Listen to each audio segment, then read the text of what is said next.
That shot put ball was pretty heavy. Did you forget already? Gonta easily picked up the heavy manhole cover. It would definitely be feasible for him to throw a shot put ball at his target. Yep, a walking, talking Roomba can't compare to a mighty beast like Gonta. That Roomba remark is probably not about me, as I have a variety of custodial functions. Well, Gonta, can you throw a shot put ball from that distance?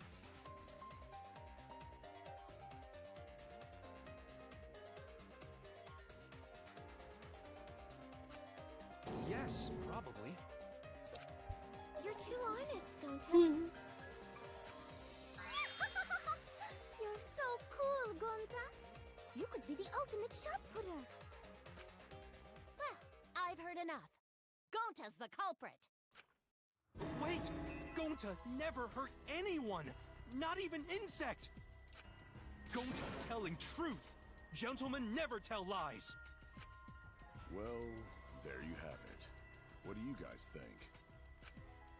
I would like to believe him, but without evidence, we cannot.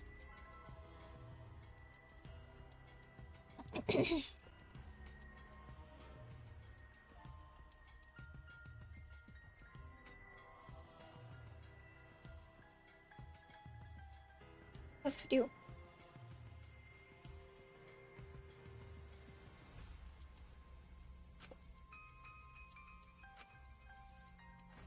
If everyone is wrong, we'll never find a mastermind. I can't let that happen. I need to do my best to guide everyone to the right answer.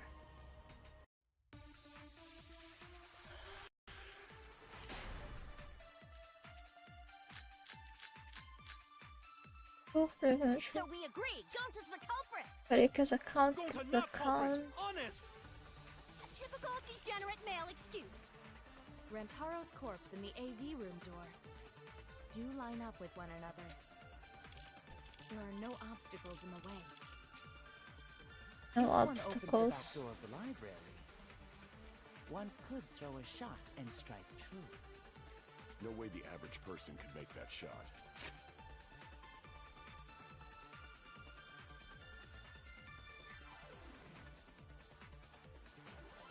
Okay. But with superhuman strength like Gonta's, it's a different story.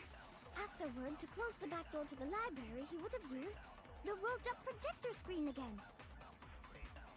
See, that's all there is to it.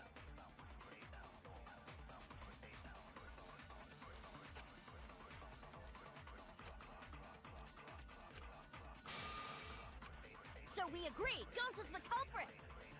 Gonta not culprit! Honest! A typical degenerate male excuse.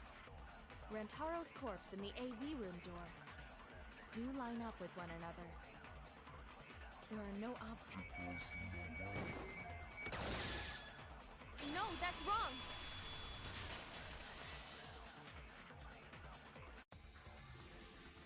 It would have been impossible for Gonta to have thrown that shot from the AV room. Because there was an obstacle between Rantaro and Gonta. Obstacle?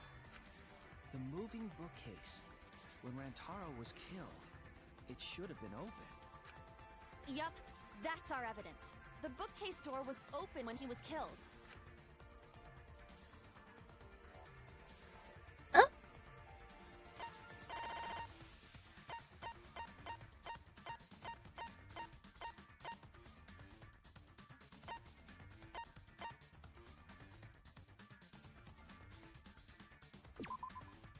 I get it. Let's search. It's in this picture. Here, look. These two pictures were taken by the camera facing the moving bookcase. These photos were taken moments before Rantaro was killed. The bookcase door is completely open here, and then it closes automatically. So by the time we entered the library, the door had already closed itself. Before Rantaro was killed, the bookcase door was open. Even if Gonta did throw the shot, it would have hit the bookcase instead. I see. Well, that pretty much shuts the book on that theory, then. If that's true, then there's no possibility that Gonta is the culprit. What? Why are you making this so complicated? Just be the culprit already. Sorry. Tadinho. I don't think you need to apologize. Yeah, that's right. A man shouldn't apologize so easily. Questionável. I should be the one to apologize. I am sorry for accusing you, Gonta. No, Gonta understand. 'Cause we gotta find culprit. Well said! For a degenerate male, you're actually pretty reasonable. I hate this sentimental crap. Cala a boca, Monokuma. Why's that? It's nice when everyone gets along like this. Rímico, completamente fora do que tá acontecendo no mundo. Are you stupid or something? I can't stand people having a good time. Daddy's too evil to feel ashamed for being evil. We could learn a lot from him. Don't mind me. I'm not actually taking notes. I'm placing bets on racehorses. I'm jonesing for a leaf. I need a raccoon tail to chase my dragon. Eu não quero nem saber o que isso quer dizer. It's good that Gonta's in the clear, but don't break out the confetti just yet. É porque a gente ainda não sabe de nada. We're out of suspects now. On top of that, we still don't even know how Rantaro died. So we only know what the weapon is? How are we supposed to find the mastermind with that? We know the murder weapon is the shot put ball. But where did the culprit get it? I think it was from the warehouse. I saw track and field equipment there. Then anyone would have been able to obtain it. We need more information. O Chute já percebeu, ele já percebeu esse ponto. Ele já percebeu há muito tempo, ele só não quer falar. Ele percebeu há muito tempo, ele só não quer falar, mano. Ele percebeu. How do we find this darn culprit now? Hey, culprit! Quit hiding! Just be a man and fess up already! We don't even know if they're a guy or not, though, right? Or if they're even human. Rímico completamente fora de órbita. Are you referring to me? Don't worry, you guys. We're one step closer to the truth, so don't give up. Try to remember what happened. We can find more clues left by the mastermind. Clues? What kind of clues? Like, if Rantaro was deceived by the mastermind and went to the library, maybe somebody saw Rantaro having a suspicious conversation with someone. It would be a good idea to figure out who knew about our trap. Either way, anything you guys remember might be able to help with the case. Yes. But are you sure the culprit is also the mastermind? Huh? Yeah, I think so. Why? Then what Atua just told me about how the culprit entered the library is correct. Huh? I didn't hear anything. Oh, that's right. Only I can hear the voice of Atua. Isso se chama alucinação, amiga. Vai se tratar. Then I will speak on Atua's behalf, as his prophet. If the culprit is the mastermind, they could have entered the library while avoiding the cameras. What? Are you serious? There's a way to do that? Super serious, brother. Não. Só não. Atua sounds like a shady weirdo. A way for the culprit to enter the library without being caught by the cameras. Is that really possible? Atua says I should continue explaining on his behalf. É, se você começou a explicar, você terminou de explicar, né, meu anjo? Only Atua knows the truth behind this incident. Então eu tô ocupado. Só ele sabe a verdade. Card reader does, library van, classroom van, market accounts. Hiding in the From library turn the turns whole phone. time. Before Kaede and Shuichi even placed the cameras. Where would they have hidden? Inside the hidden door. So you're saying the culprit was lying in wait there? If that's true, the suspects are those Positive. who were alone at the time of the incident. The only ones who didn't go to the dining hall or basement are... Kokichi and Kibo and Ryoma, right? Vou deixar eles falarem, mas é só o... Was a male. Mas já sei a resposta. Behold Atua's divine logic. I've never had to debate a god before. Eu já debati com vários deuses, debati na porrada.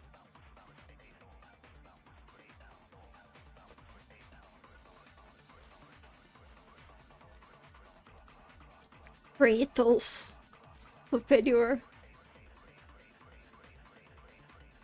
I can tell there's a contradiction, but I don't. But I don't think Angie noticed yet. The culprit was hiding in the library the whole time. Porque ela não sabia do pozinho, né? Where would they have hidden? Ela não sabia sobre o pozinho, ela não tinha como ter essa informação. Wait a minute, Angie. I don't think it was possible to hide in the hidden door. What?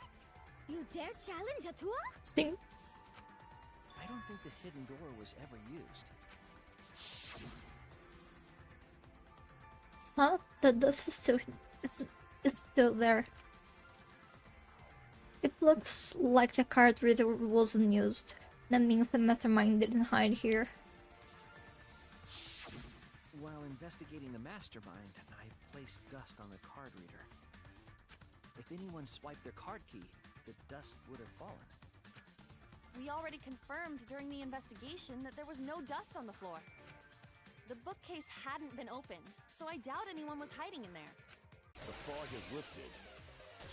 Foi refutada. Vamos lá, vamos refutar. You still got a ways to go. Você vai falar comigo de costas, sua bochinha? What do you mean? The culprit could have been in the library before the cameras were even set. You won't be able to prove anything with weak reasoning like that. It seems you've been contradicted. When this sort of thing happens, you go into a one-on-one debate called the rebuttal showdown. What's a rebuttal showdown? For now, let's explain the controls. In this mode, you counter the other person's claim and argue against it. Big spot, mode, truth cylinder, selecting truth bullet, time, blade, influence, focus, gauge.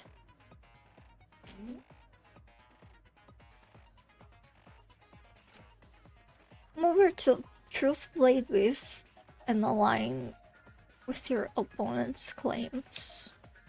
Perform a regular cut in the direction the blade is pointing by pressing A. Cut with the truth blade by pressing Y.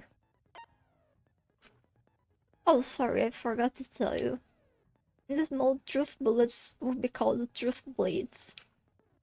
Use regular cuts on your opponent's words, but when a weak spot appears, lash it with a truth blade strike.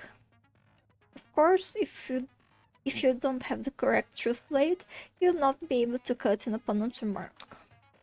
What's neat is, if you cut through multiple words at once, you get a time bonus.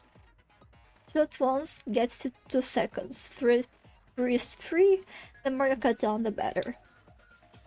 Watch the position of your opponent's claim closely and slice as many as you can. By doing that, you can skew the debate's mode to your advantage. When the mode of the argument is in your favor, the debate will progress. On the other hand, if you ignore the other person's remarks, it will skew toward their advantage. And then you have to deal with loss of progress. If you and your opponent's arguments are even, a blade lock will occur. When that happens, you have to mash A as fast as you can to push them off. Isn't slicing and dicing of pillows with a truth for the bee's knees? What? Not really? Well, you shouldn't knock it before you try it. You can also be aggressive if blah blah blah blah blah blah blah. Thanks for your time!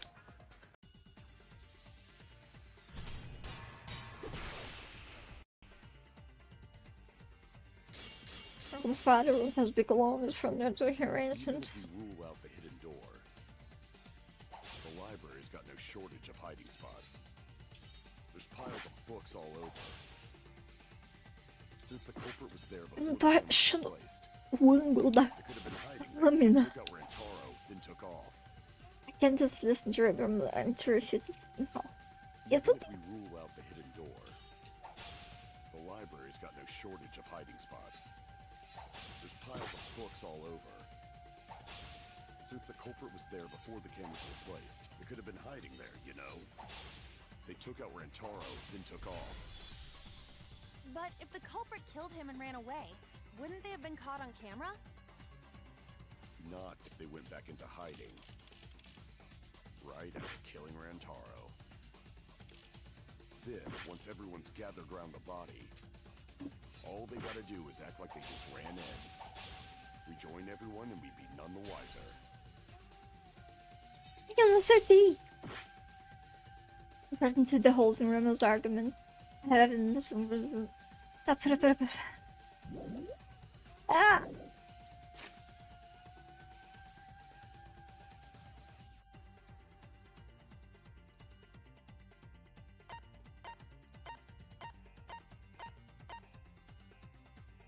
Não.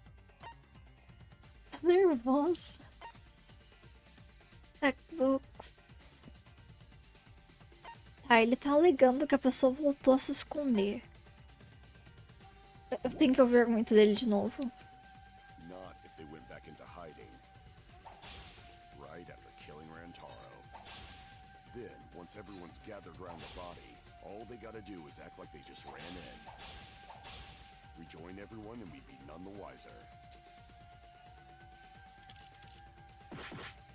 As fotos da entrada, eu acho.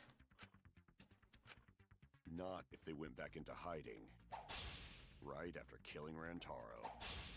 Then, once everyone's gathered around the body, all they gotta do is act like they just ran in. Rejoin everyone and we'd be none the wiser. I'll cut your words!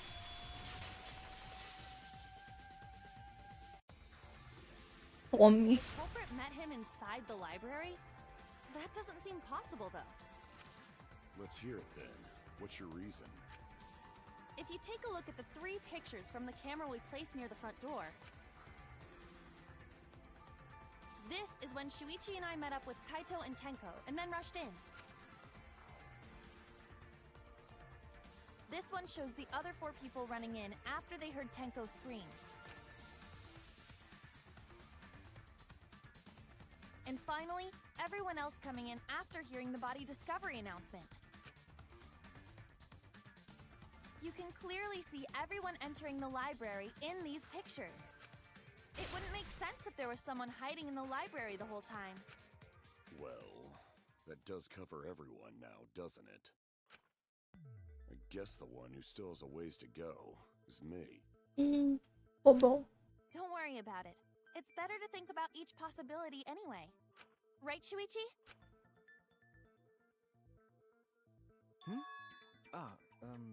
Yes. Shuichi, okay? He's been really quiet. É porque ele sabe. Is he worried about something? So the real question is how the culprit entered and exited the library. Ai, eu vou começar a chorar. We cannot continue until we address that problem first. It's quite the mystery. How did the killer avoid being caught by the cameras? Almost like they were invisible. Oh, but it wasn't me. My magic can only make you half invisible. Como você fica meio invisível? Tipo, metade do seu corpo fica invisível? Ou você fica, tipo, com opacidade 50%? Eu tenho muito. Upper half to be Ah, specific. metade do corpo, ok. Minha pergunta foi respondida rapidamente. That's kind of a half-baked invisibility spell, isn't it? É meio bosta, concordo. Both doors to library had hidden cameras on them. How about the vent in the library? Maybe they came in through there. But Shuichi and I were on lookout in the classroom with the connecting vent. The culprit waited until Kaede and Shuichi weren't looking, then turned invisible. Mesmo se alguém pudesse ficar invisível, você seria a única, Himiko. Você estaria se culpando da burra. Himiko is really gung-ho about her invisible culprit theory. Yeah, no. There's no way someone snuck into the library through the vent. That's right. We have evidence that proves that would have been impossible. Os livros. I get it. When I set the cameras, I also stacked some books in front of the vent. If someone did crawl in and out from the vent, the books would have collapsed. While we were investigating, they were still neatly stacked the way I placed them. Maybe they put the books back when they left the room. That would be quite difficult to achieve on such a narrow bookcase. If we've ruled out the vent and doors, then how'd the culprits get in and out of the library? Maybe divine intervention? Gonta no Divine intervention. Is that what you seek? Untie apprehensions. There's a place in that creek. River with thunder. Let's make it a game. Eureka! I know how the culprit got in the library. The front door! Have you been paying attention? The camera would have taken their picture. Not if the culprit timed their movements around the camera intervals.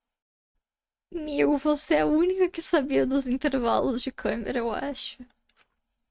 Huh? Intervals? What is that? Basically, the culprit knew about the cameras and their intervals. So they snuck into the library between camera shots to avoid appearing in the photos. I know. Beauty and brains. Why? It's just not fair. Mil, tu é burra. Mew, what's this interval you're talking about? Huh? Oh, now you're asking me. Sim, a gente não tinha ideia sobre isso. After the shutter snaps, the camera can't take a new photo for 30 seconds. Because I redesigned the cameras to auto-roll the film instead of having to do it manually. That's the first time I'm hearing about this. Why didn't you tell us from the start? Tá burra, Mil. But I told your little beta boy toy after I gave you the remodeled cameras.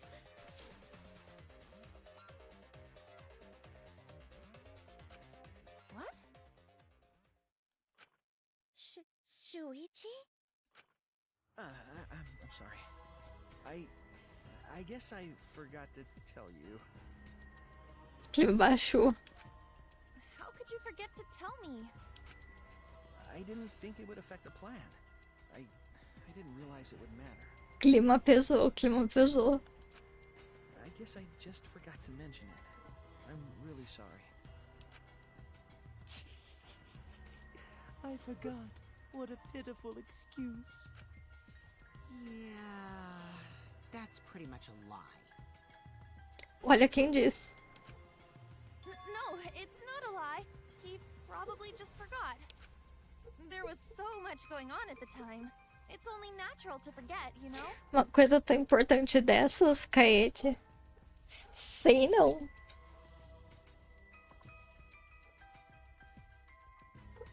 Isso é bem relevante pra simplesmente ter sido esquecido. Minha câmera bugou, peraí. Ah, câmera. Pronto.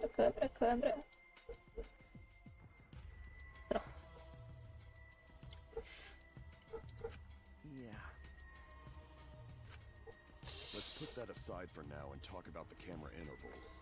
As únicas pessoas que sabiam o Shuichi é Miu. Each interval lasted for 30 seconds, correct, Mew? Yeah, sure. I'll explain it again to you mushheads. The 3 cameras that Kaidiot and Puichi placed go off when they pick up movement. From there, it takes 30 seconds for the film to auto-roll to the next photo. So, for 30 seconds, anyone could have entered the library without their photo being taken? That may have been enough time to kill Rantaro and exit the library. Em que mundo? 30 segundos é muito pouco tempo. It's definitely enough time. You just gotta move at lightning speed. Exatamente, você tem que se mover numa velocidade sobrenatural pra conseguir isso. Não tem como não, gente. I see. Then there's no doubt the culprit made use of the camera's intervals. That means the culprit was Mew all along, since she knew about the intervals. Don't be an asshole! I have an alibi. Remember the dining hall? A gente tá andando em círculos. Muito pra baixo.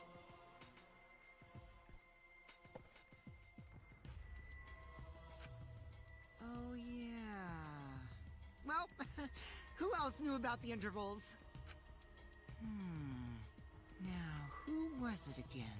Ai, com Kate não se faz. Porra, Maki, também não precisa quebrar o clima. Well then, does this mean that he is the culprit we have been seeking? Shuichi. Hey, what gives, Shuichi? Shuichi would never do that. Right, Shuichi? You had better speak soon. Your silence only damns you further. Fess up already! Did you kill Rantaro?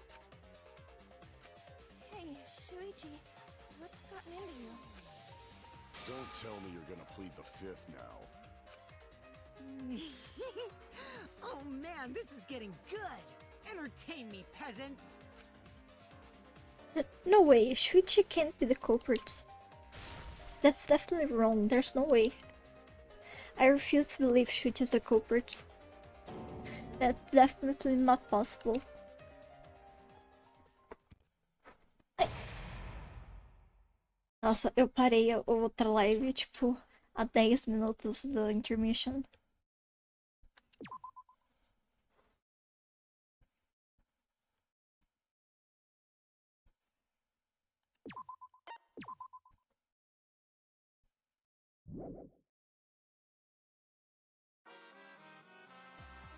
Well now. Wow, the trial is racing toward its thrilling conclusion. Do you know who the culprit is? Infelizmente sei. Obviously, no, because I know everything. What? Know everything? Know everything. É, mas o que ele tinha dito? Ele não falou exatamente isso?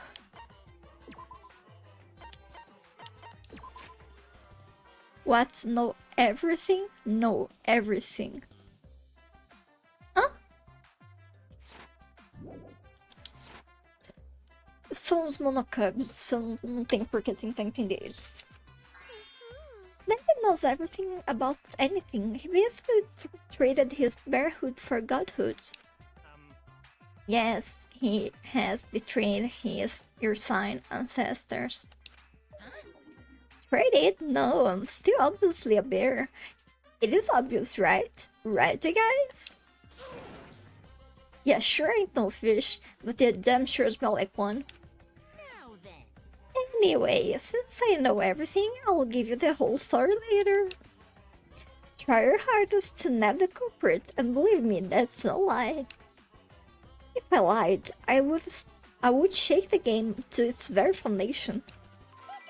So trust me and please enjoy the class trial without any worries.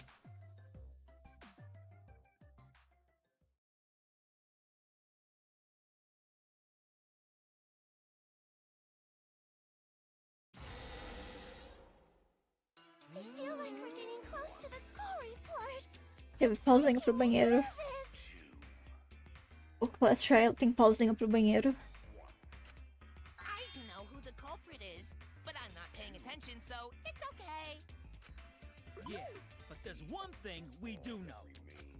The line between victim and attacker ain't as clear as you might think. I suppose that's one lesson we can take away from this case. I cut off the leg before the poison spread. By spring, flowers will grow from the stump. Esse cara tá muito chapado, mano. Esse monocópio. Ele tá sempre muito chapado. Say something already. Your tongue-tied silence speaks volumes. I fucking knew you were the culprit. Eu não sabia de nada, Mil. Wait just a minute! None of that is possible! Shuichi was with me the whole time we were on lookout. When are you suggesting Shuichi killed Rantaro? Were you really together the whole time? Huh? What do you mean? I'm asking if you two were on lookout together the whole time. Well, I guess we weren't together the whole time. I'm going to check out the basement. I'll come with you. No, we'll stay and keep watch, Kaede. So that's when Shuichi went to kill Rantaro. Mas foi antes da hora da morte dele. No! Shuichi wouldn't kill anyone! Don't become emotional. We must seek the truth in a calm and logical manner. Or all our lives will be lost here. I'm not being emotional here. I'm saying it with conviction. Even if Shuichi did go to the basement, he couldn't have killed Rantaro because the security sensor going off. I get it. The security alarm didn't ring until after Shuichi returned to the classroom.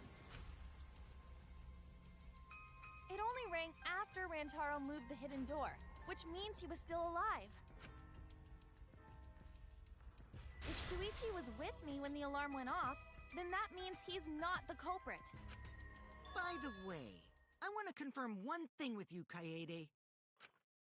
Who set the security sensor on the bookcase? It was Shuichi, right? Huh?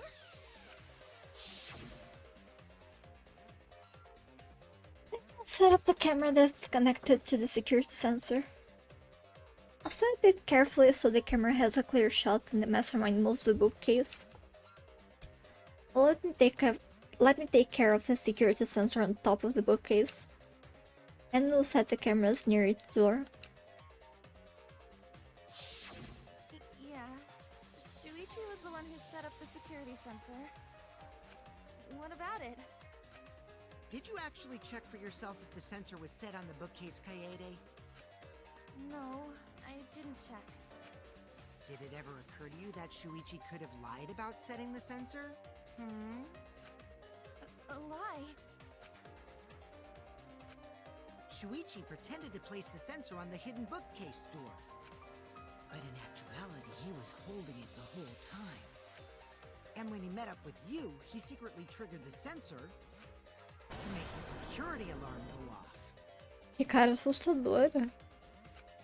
That would cause Kaede to assume that someone had moved the bookcase. I see! Sneaky little fucker! No, at this rate, everyone's going to think Shuichi is the culprit. I have to do something. I know for a fact that he's not the culprit. So I gotta do something. From this point on, lines of white noise will appear to disrupt your reactions. Your truth bullets will disappear if they touch these lines, so think of them as obstacles. Please time your truth bullets just right so they won't get interrupted by the white noise. You can use the silencer with A to shoot down the white noise. Now, why would you do that? Because not only does that make it easier to shoot the right weak spots, you will also get additional time. What a great deal. Use it to Use it to your heart's content. Thank you for the opportunity.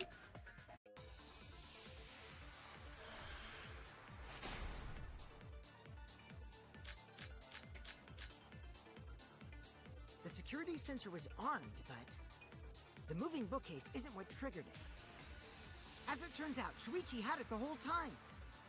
The sound Kaede heard came from Tá, deixa eu ver o que eles estão falando the primeiro. sensor when Shuichi secretly moved it, in order to trigger the alarm. So when Kaede heard the sensor go off, she figured someone had tried to move the bookcase. Only an idiot can make that mistake. Yeah. Tá, deixa eu ver o que eles estão falando de novo.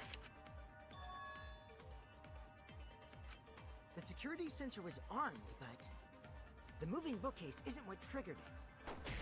As it turns out, Shuichi had it the whole time. The sound Kaede heard came from the sensor when Shuichi secretly moved it, in order to trigger the alarm. So when Kaede heard the sensor go off, she figured someone had tried to move the bookcase. Only an idiot can make that mistake.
That's right, and I should have evidence that proves you haven't just shut off the valve. The security sensor was armed, but the moving bookcase isn't what triggered it. As it turns out, Shuichi had it the whole time. The sound Kaede heard came from the sensor when Shuichi secretly moved it. Occult class.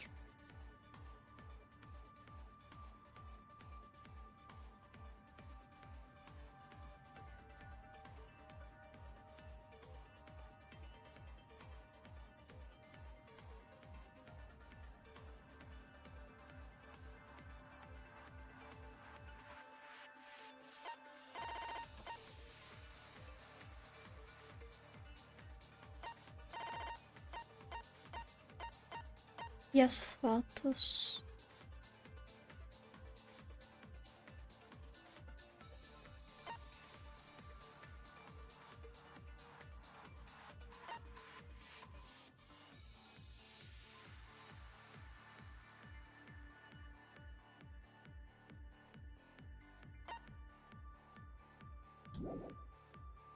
In order to trigger the alarm. So when Kaede heard the sensor go off, she figured someone had tried to move the bookcase. Only an idiot can make that mistake. Tá, calma, tenho que pensar com calma.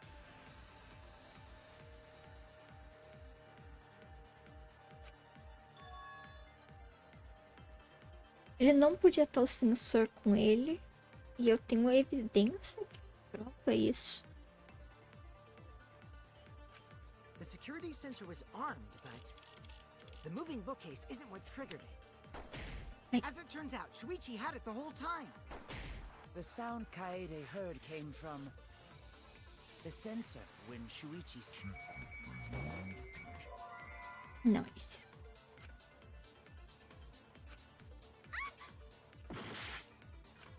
The security sensor was armed, but the moving bookcase isn't what triggered it.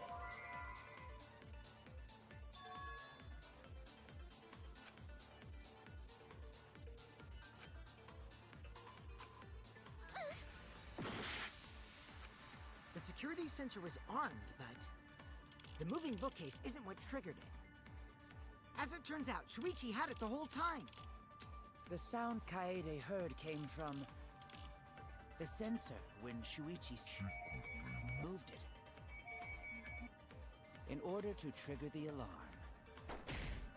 So when Kaede heard the sensor go off, she figured someone had tried to move the bookcase. Only an idiot can make that mistake. Eu realmente não sei.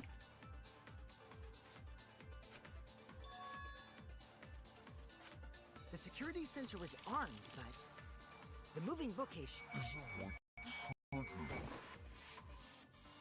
As it turns out, Shuichi had it the whole time. The sound Kaede heard came from the sensor when Shuichi moved it. The security sensor was armed, What but for the... the moving bookcase isn't what triggered it. As it turns out, Shuichi had it the whole time. The sound Kaede heard came from the sensor when Shuichi moved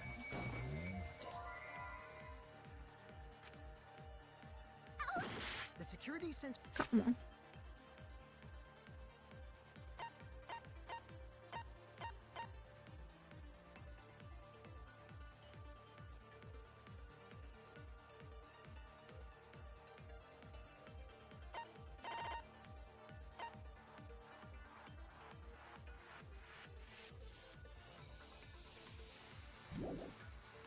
was armed, but the moving bookcase isn't what triggered it.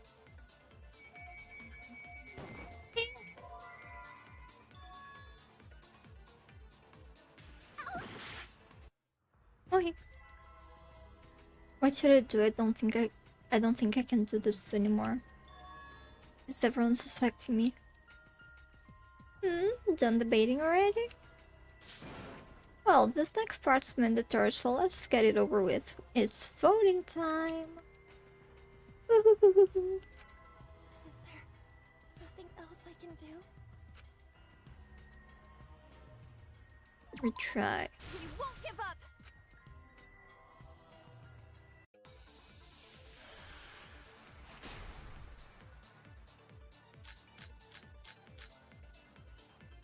The security sensor was armed, but the moving book...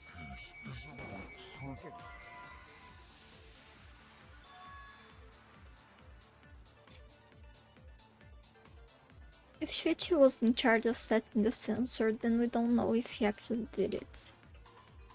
He used Kaede as a pesty to make her think Rentaro was alive when the sensor went off. No contradiction there, right? The security sensor was armed, but the moving book...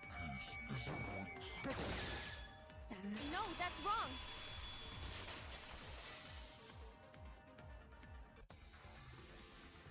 Wait a minute. This is weird. If the security sensor wasn't placed, then... we wouldn't have been able to take that picture. We were only able to get it because the sensor was triggered by the hidden door. Oh, that? Easy to explain. Well, you see... I guess you're right. Sorry, I didn't think that far ahead. You're giving up that easily? Yeah, I mean, whatevs. I made a mistake, big deal. You speak as if you knew that from the start. Even I was taken in. So you see? Shuichi can't be the culprit! Now wait just a minute. The security sensor had a power supply, so what if it went like this? The security sensor was set up on the bookshelf, and Shuichi had its receiver. However, Shuichi turned the receiver off. Huh? How come? That would get you a picture, but no alarm when Rentaro moved the bookcase. Then, when Shuichi says he's gonna check the basement, he actually goes to the library. And thanks to the 30-second interval, he's got time to go in after Rantaro. He could have collected the sensor from the hidden bookcase after killing Rantaro. I see. Then he caused the receiver to go off in front of Kaede to trick her. It's certainly plausible, considering that Shuichi knew about the intervals. How needlessly complicated. But I guess it's not impossible. Then, Shuichi really is the culprit? So the ultimate detective is the killer. What a plot twist! Wait! Why do you guys think he's the culprit? Shuichi, please say something. Why aren't you saying anything? Shuichi, what's wrong? You're not culprit, are you? Hey, you gonna say anything? We'll all vote for you if you don't. Are you okay with being the culprit? Are you ready to turn yourself in? What should I do? Everyone suspects Shuichi. There's no way he's the culprit, but even so. Why won't Shuichi say anything? Is there a reason he won't say anything? If that's the case, then it's all up to me. To protect everyone, I need to take control of this debate. Even if that means I have to lie to do it. Did you hear that? A lie. Now, I know that sounds crazy, telling a lie in a class trial.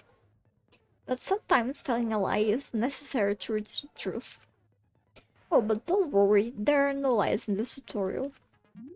From here on out, there will be times in a debate you had to lie.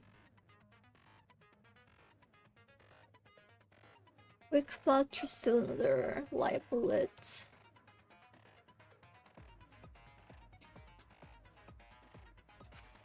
Before you had to refute the lies, but now you have to lie yourself. Doesn't that get your heart pumping? Here's how it works. Select the truth bullet like normal no-stop debates. But when you hold white, the truth bullet will become a lie bullet with the opposite meaning. Releasing Y will shoot the lie bullet. When you use a lie bullet to argue or agree with someone's statement, it will become a perjury, a statement that paints over the truth with lies. While lying, your influence gauge will drain, a successful lie will restore it. But if you miss with your lie bullet, you will take damage, so be careful. Also, I've heard the rumor that there's a secret way to advance debates. It's called the back route. Let's just say that only those who lie well will be able to find it. Thank you much, Lane.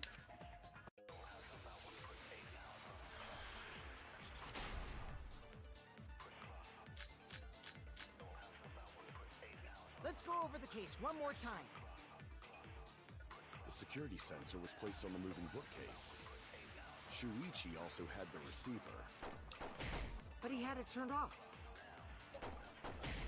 And so when Rantaro moved the bookcase, a picture was taken without the alarm sounding. Then taking advantage of the camera's interval timer, Shuichi hid in the library and murdered the shit out of Rantaro!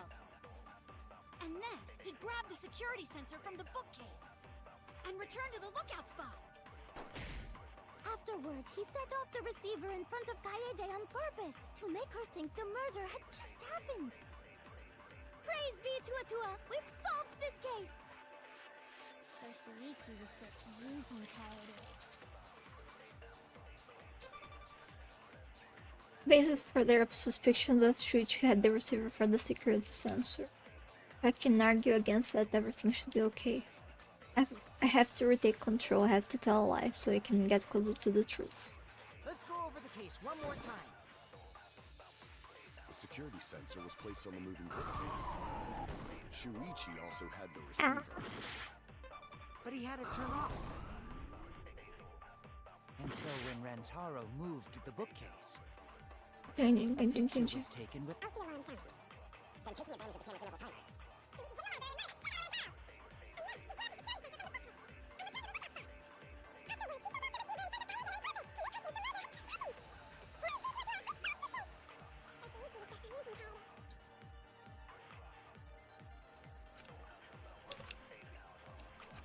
Let's go over the case one more time. the security sensor was placed on the moving bookcase. Shuichi also had the receiver. But he had it turned off. And so when Rantaro moved the bookcase... The picture was taken without the alarm sounding. Then taking advantage of the camera's interval timer. É mais difícil do que parece.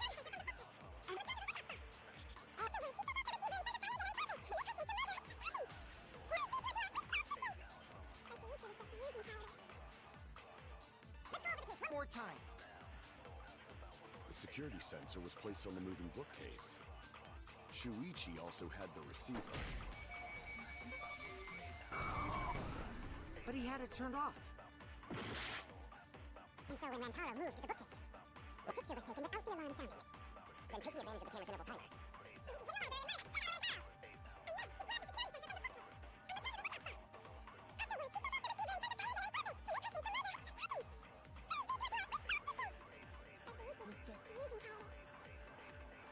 Let's go over the case one more time. The security sensor was placed on the moving bookcase. Shuichi also... I'll turn this lie into the truth. Sorry, you guys. I forgot to tell you something important. Forgot? To tell you the truth, it was me. I had the receiver. Huh? So that's why there's no way Shuichi could have turned off the receiver. If that is true, then the entire premise of the argument thus far is wrong. Is this true, Kaede? Of course! Come on, would I lie to you guys? That'd only screw yourself over. If we mess up, you're dead too, you know. Or perhaps you wanted to cover for Shuichi, even at the cost of your life. Huh? I cannot imagine why anyone would risk their life to lie on another's behalf. Words from a true heartless robot. Emotions are only for meatbags. That is a harmful stereotype. I can produce heartfelt remarks through calculations. Like less than 3?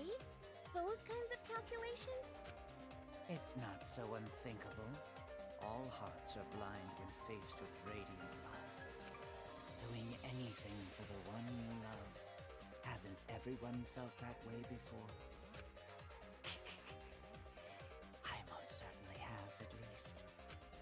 É estranho. You are. I'm sure that person didn't want your love. Kaede and Shuichi are pretty buddy-buddy with each other, so I wouldn't doubt that.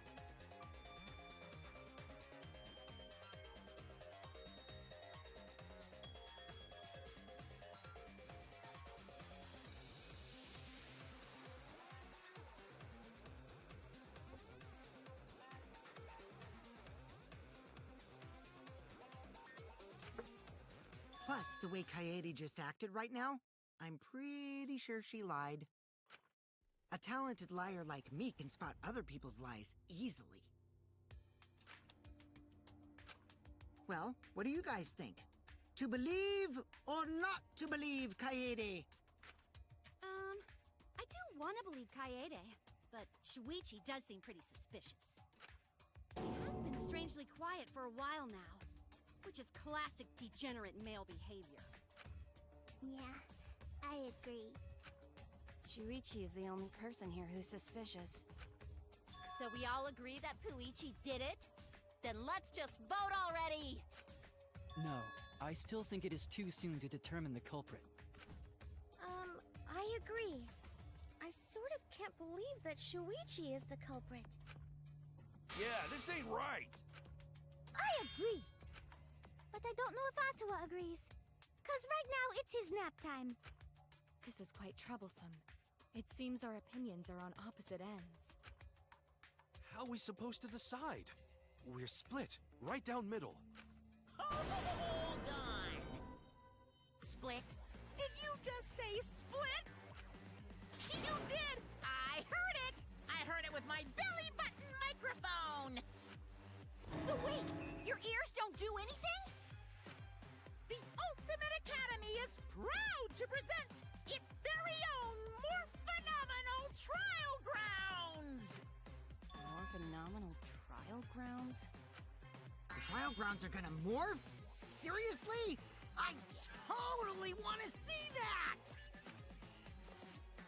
Either way, we have to do something. We can't vote for Shuichi because he's definitely not the culprit. If we vote for him, all hope is lost. I won't be able to save everyone. But I haven't lost hope yet, I won't give up. Before I can save everyone, I need to make sure we're all on the same page. We're split down the middle. At times like this, the debate scrums are perfect. The debate scrum, you'll be split into two teams. Opposing subject keyword. Then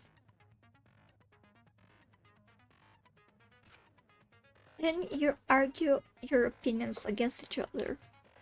But look, everyone's so fired up that the subjects of your statement don't match. That's not how you debate at all. You have to match your subject with your opponents and put them in the correct order. That's how I make a good debate. Your side's subject keywords will be displayed, but your opponent's subjects won't be reviewed. Listen closely for the subject of your opponent's argument. Before your opponent finishes their statement, find the same subject keyword with press Y to argue the subject with the same keyword. If you and your opponent's arguments match, then your opponent's keyword will be reviewed. And when all the statements match up, you will enter the finale. Try to convince all your opponents at once. Continually tap the buttons displayed on the screen to push your opponent's claim out. Don't get pushed back, push their claim out for a perfect refutation. Thank you, thank you, thank you!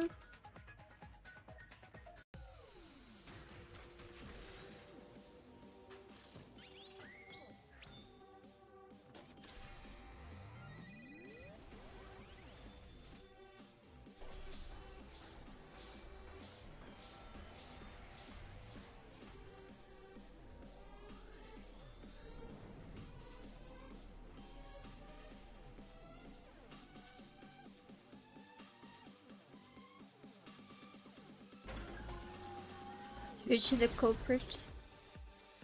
The culprit, Shuichi isn't the culprit. You hid what you knew about the camera intervals, Shuichi. Gota! But Mew's silent about intervals too. Unlike Shuichi, I actually have an airtight alibi. Kaito! Kaede backed up Shuichi's alibi, didn't she? Shuichi and Kaede weren't together the whole time, were they? Hirumi! Both of them were together when the receiver went off. If Shuichi had the receiver, it could have been discovered. Kibo! Kaede is the one who actually had the receiver. But that's Kaede's lie. I'll do it! We'll know whether or not it's a lie when we talk this through.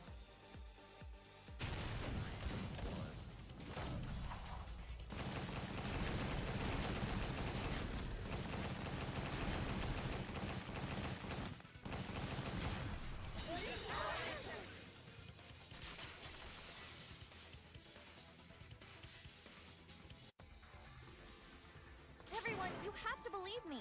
Shuichi is not the culprit. If we vote for Shuichi, we'll be making the wrong choice. And if that happens, everyone will be executed. I definitely won't let that happen, even if it costs me my life. Kaede. Yeah, it's just like Kaede said. Shuichi ain't the culprit. Gonta believe in Shuichi too. Gentlemen always believe in friends. Well, if Shuichi's not our culprit, then who is? We've already exhausted all possible avenues of discussion. No way. There has to be something else we can discuss. We just gotta think. Right, Shuichi? Huh? Shuichi, even though you're not the culprit, you've been quiet for a while. It's because you realized something, huh? You're scared to reveal the truth. I thought so. Shuichi, answer me this. What kind of truth did you realize? Don't be scared to say it. Not just for me, but for everyone else. Please, face the truth. The picture. Picture? The picture from the camera aimed at the hidden door, just before the murder. I always thought it was suspicious, the way Rantaro was acting. What's suspicious? If you look at the picture, it looks like Rantaro is trying to remove the camera. But that must mean he noticed the camera we set up. That's true. But when did he notice that? I believe it was when the camera took its first picture. This picture was taken when Rantaro moved the bookcase. At that moment, something made him notice the camera. So he tried to remove it. That's when the bookcase closed. The sensor was triggered, and that's when this picture was taken. If that is the case, we must find the reason why he noticed the camera. You're confusing everyone! Except me, of course. Just get to the fucking point! I've been contemplating what it could be. Why did he notice the camera? And the answer is in this picture. I see. Shuichi knows. The reason why Rantaro noticed the camera was because of Flash. I get it. Because of the Flash, right? Yeah? The Flash? Yes, the flash went off when the hidden door camera took a picture. Rantaro noticed the camera's flash. But how can you tell the flash went off? Well, if you compare it to the other pictures that we have, remember the pictures that were taken when I took down the cameras? This is the picture taken when I removed the front camera. This is the picture from when I removed the rear camera. And this is the picture of Rantaro. Whoa! The brightness is totally different.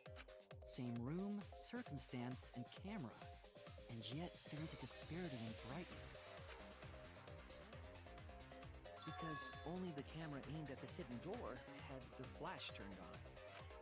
What was the purpose of leaving the flash on? Especially since it was meant to be hidden. A mistake, maybe? It's no mistake. There was an objective here. That camera was placed for another reason. Another reason, huh? I know this. There's only one reason the camera's flash was used. To lure the mastermind closer. I get it! The flash was used to lure whoever moved the bookcase to the camera. So when the flash went off, they would have noticed the camera right away. And that's exactly what happened. Rantaro moved the bookcase, noticed the flash, and then walked over to the camera. But the culprit didn't expect the camera to take another picture when the door closed. Hey, Kaede? What is it? Is something wrong? You've been acting kinda strange. Strange? Your last few remarks carry more conviction than before. Do you know who the culprit is? Yep, I know. I've known for a long time. Long time? Because there was only one person able to set the flash on the camera. Isn't that right, Shuichi? The culprit of this incident is...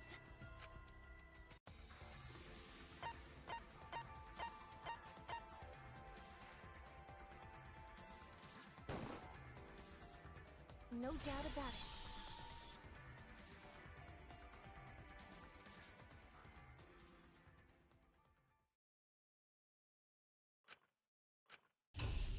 Well, this is as far as it goes. I couldn't do it. I couldn't get to the mastermind. I'm sorry, everyone. I'm sorry, Rantaro. I'm sorry, Shuichi. You stayed silent this whole time because you realized it already, right? But you can't do that. It may be the end of me, but I want my wish to. I'm giving it to you, Shuichi. From now on, you're going to carry on my wish. You're going to protect everyone.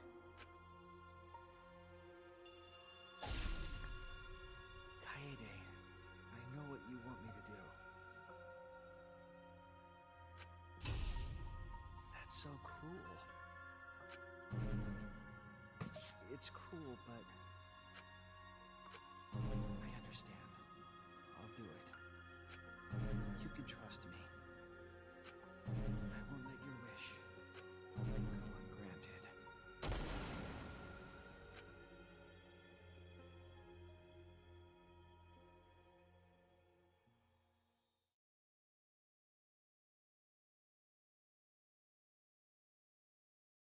Kaede is the culprit. Huh? Kaede did it? Wait! That's not possible! Right, Kaede? Kaede? Wait! Did she really... Just kidding! Just kidding. Huh? Did you guys really think I'm the culprit? Psh, come on, guys. Like I could. When Rantaro was murdered, I was in the classroom with Shuichi, remember? After that, we went to the library, and that's the first time I even saw his body. Plus, I never met up with Rantaro. I never had a chance to kill him. Yes. No way Kaede could be culprit. Jeez, of course not. Do you think I'm even strong enough to throw that shot? My hands are only strong enough to play piano. And accusing you of being the culprit is... Yup, it's wrong. Shuichi's just joking around. He wanted to lighten up the mood. Right, Shuichi? No matter how you look at it, I couldn't have killed Rantaro with that shot. Isso é só cruel, tá, Kaede? I understand, Kaede. You want me to reveal the truth, don't you? I think everyone is afraid of learning the truth. But the people who are willing to find the truth are the ones who can decide their fate. If you never know the lies from the truth, then you can't choose a path. You won't even know you're on a path. So, fight for the truth, even if it's frightening. You know you can do this. If you're scared, borrow the strength of the others who will be there to help you. Think of everyone you're helping and let that be your strength. No, I'm not joking around. Kaede definitely killed Rantaro. É só cruel a Kaede me fazer provar que foi ela que fez isso.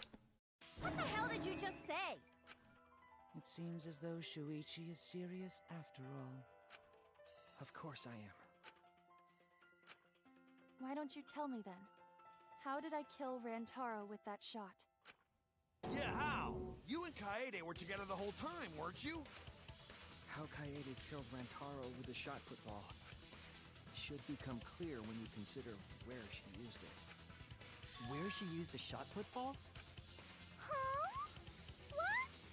I'm lost, you guys. Kaede wants me to reveal the truth. She trusts me with her wish. So I can't back down. I need to fulfill her wish. I need to fight for the truth.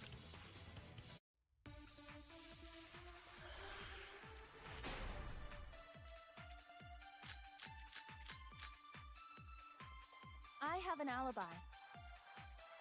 When Rantaro was killed, I was in the classroom standing watch with...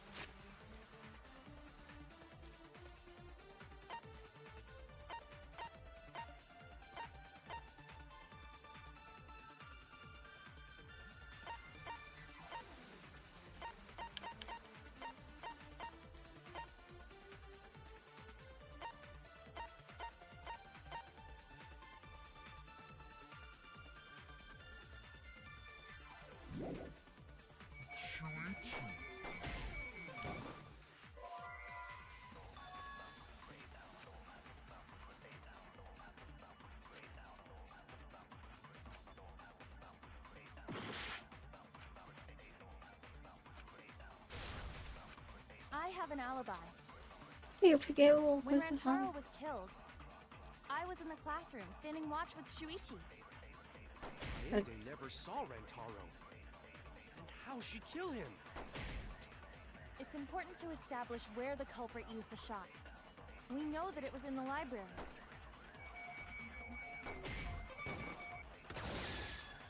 That's wrong!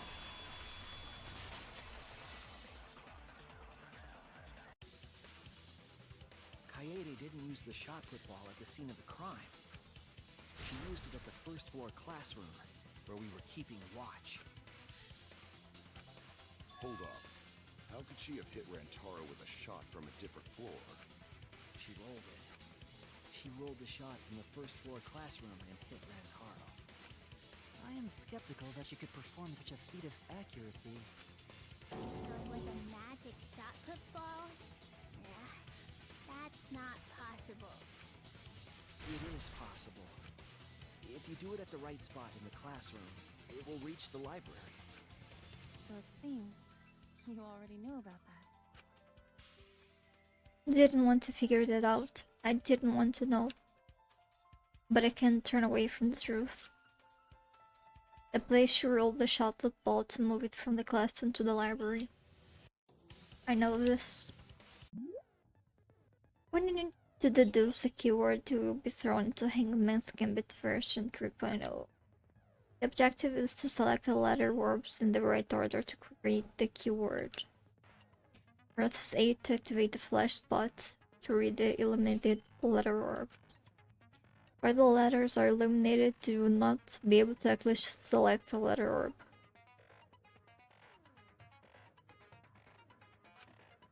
But make sure you remember where they are and press Y to get the letter orb. Remember, have to select them in the correct order.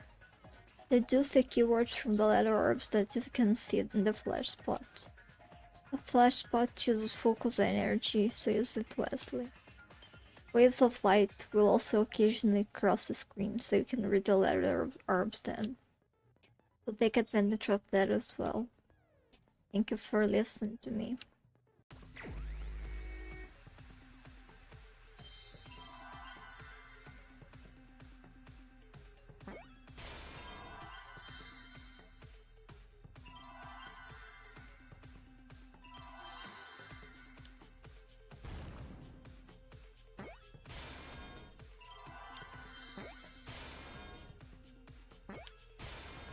I see now!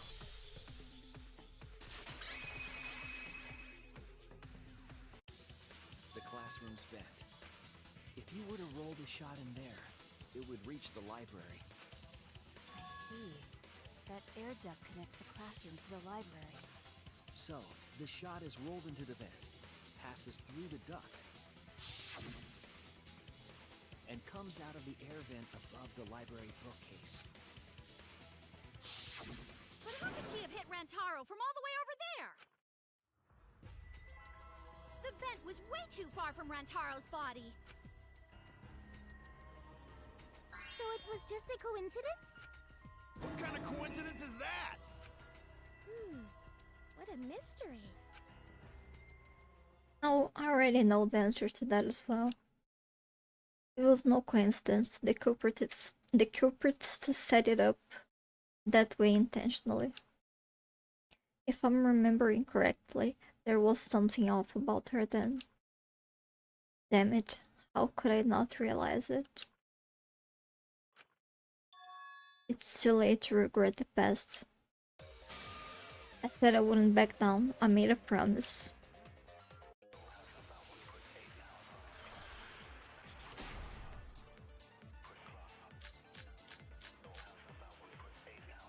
The shot that fell from the vent. How did it strike Rantaro's head from that distance? Yeah, that's impossible! It's not like it started rolling on its own and fell off the bookcase onto Rantaro's head. Maybe the shot was on the floor. And Rantaro tripped over it, causing him to hit his head on the bookcase? Watch out so you don't slip and fall! What if Rantaro's corpse moved on its own?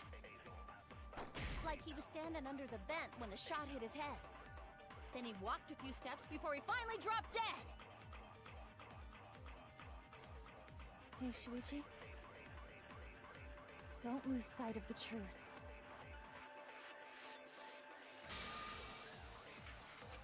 The shot that fell from the vent. How did it strike Rantaro's head from that distance? Yeah, that's impossible! It's not like it started rolling on its own. I agree. Tô triste demais pra fazer comentários. It's just like Ryoma said. The shot rolled along the top of the bookcase and fell on Rantaro's head. It rolled along the bookcase? I did say that, but would the shot have rolled that conveniently? It has nothing to do with convenience. The shot rolled exactly how the culprit wanted. They used books on top of the bookcases to direct the path of the shot. The shot's path was directed by books? How would that even work? Ah, it would be easier to explain with a floor plan of the library.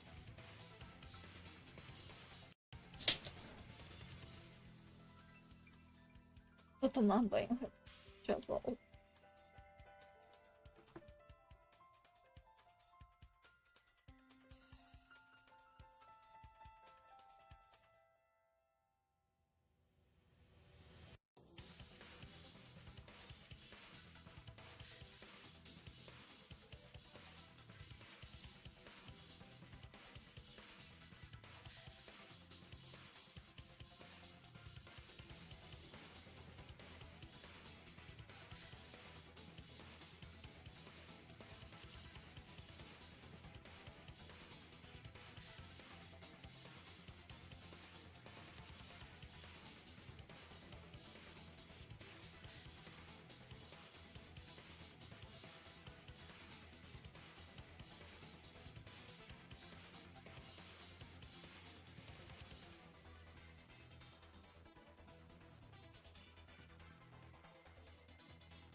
intervalo para anúncios a seguir.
É mais fácil explicar com um plano da biblioteca.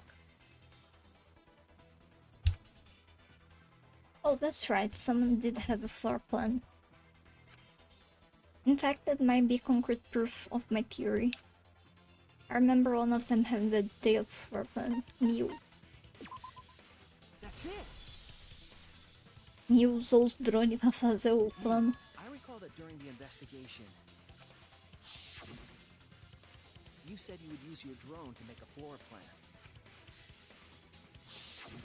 Oh yeah! What happened with that? I've already developed the photos and drafted some sketches. Then let's look at it. Maybe we all find clue. Please, Mia.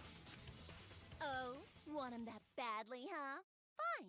But now you owe me one. Não, não te devo nada. A gente tá fazendo isso pra sobreviver, sua piranha. Voila! Feast your eyes on these babies. Você tá fazendo isso pra você viver também. Tô burra. There it is. It's just as I thought. What is? See? The books are stacked like stairs from the vent to where Rantaro's body was found.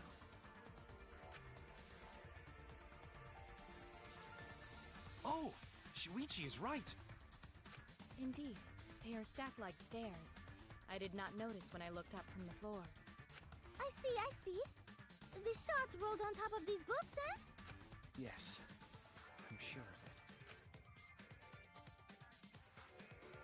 The shot was rolled into the classroom vent and came out in the library. If the vent was open, the shot would have maintained momentum. And you did that, right, Kaede? You made sure the vent was open. I pushed the grate into the duct. And I lifted my body and looked inside. So, how's the look? Could a person fit in there? It would be pretty difficult, but you might be able to crawl through. Impressive. You have a really good memory, Shuichi.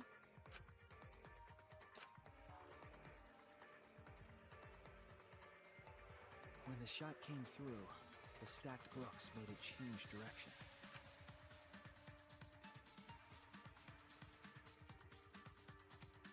It then rolled down the path made by the books.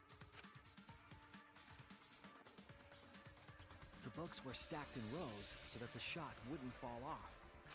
At the same time, the books blocked the shot from view.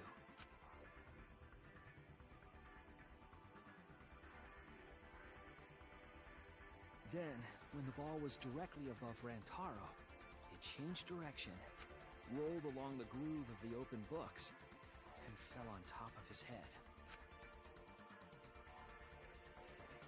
And it was the camera flash that lured him to that exact spot. A setup that complicated is almost like a Rube Goldberg machine. So Kaede created this mechanism? Well, it would be... Wait, even with the Rube whatever setup, when did she roll the ball into the duct? That's right!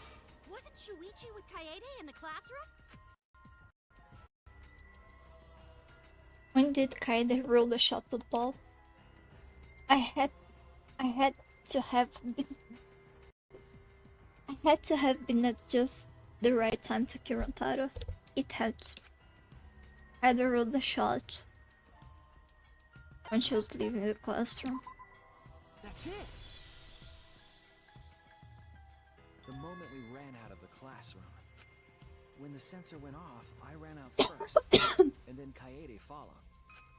But just before she left... Shuichi, the receiver. Someone moved the bookcase. Hurry, Kaede. Shuichi sprinted out of the classroom with the determination of a true ultimate detective. Wait for me. I dropped everything I was holding and ran after Shuichi. I'm right, aren't I, Kaede? Of course, the ultimate detective would remember all that. Your words and that smile. Is this your admission of guilt?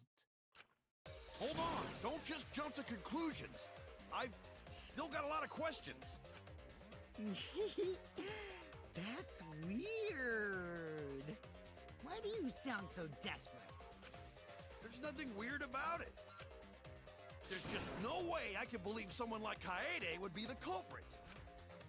Yeah, going to not believe it either. What? Don't worry, Kaede. I'll clear... Eu sem querer falar.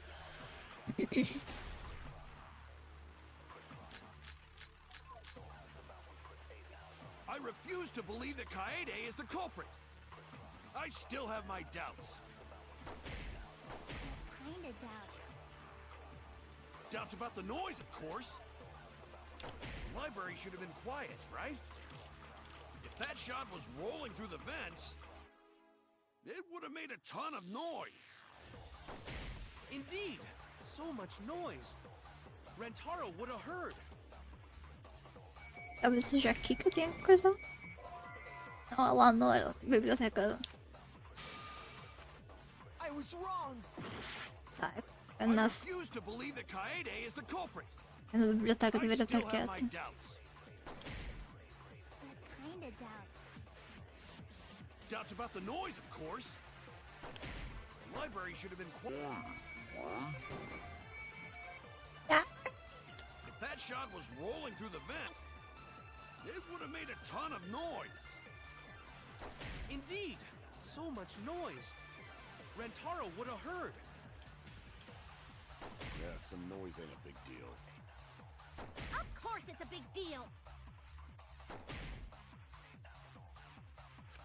I refuse to believe that Kaede is the culprit. I still have my doubts. Kinda doubts. Doubts about the noise, of course. The library should have been quiet. If that shot was rolling through the vents, it would It made a ton of noise. Indeed, so much noise. Rentaro would have heard. Yeah, some noise ain't a big deal. Of course it's a big deal. I refuse to believe that Kaede He's the culprit. I still have my doubts. Kinda doubts. Doubts about the noise, of course. The library should have been quiet, right? Eu errei de novo. Rolling through the vents, it would have made a ton of noise. Indeed, so much noise. Rentaro would have heard. Yeah, some noise ain't a big deal. Of course it's a big deal. I refuse to believe that Kaede is the culprit. I still have my doubts. Kinda doubts. Doubts about the noise, of course. The library should have been quiet, right? That's wrong.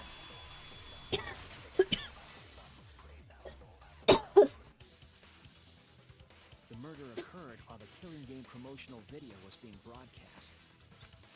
So the library would not have been completely quiet at the time.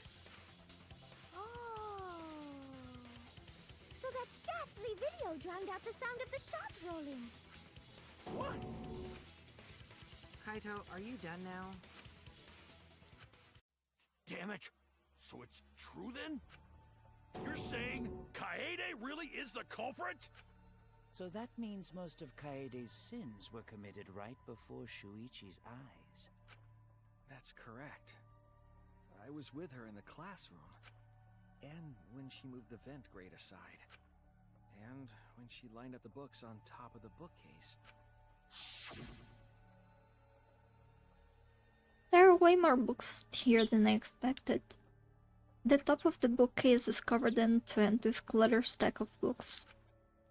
This is nothing. As I moved the ladder, I reorganized the books bit by bit. Geez, there are too many books. It might be too hard to set up a camera here. I thought so. Wait, I just gotta try a little harder. Kaede, I know you don't like to admit defeat, but really it's alright. I continued moving the ladder as I kept reorganizing the books. And it was the same when you took the murder weapon, wasn't it? You took the shot put ball when you got the cameras for Mew, right, Kaede? Okay, there is something wrong. We need to go before Mia changes her mind. Shuichi was already at the door of the warehouse waiting for me. Oh, sorry. I shoved the things I was holding into my backpack and ran after him. So you were hiding it the entire time? Where would she have even hidden it? Or did Kaede keep it? It could only be one place. Kaede must have hidden it in there. This is the only explanation. That's it! Kaede's backpack. She was carrying the shot put ball in there. Despite its weight, it would have been easy to carry in a backpack. I noticed you also had a spare vest, which you could have wrapped it in. That would prevent the cameras you were carrying from being damaged.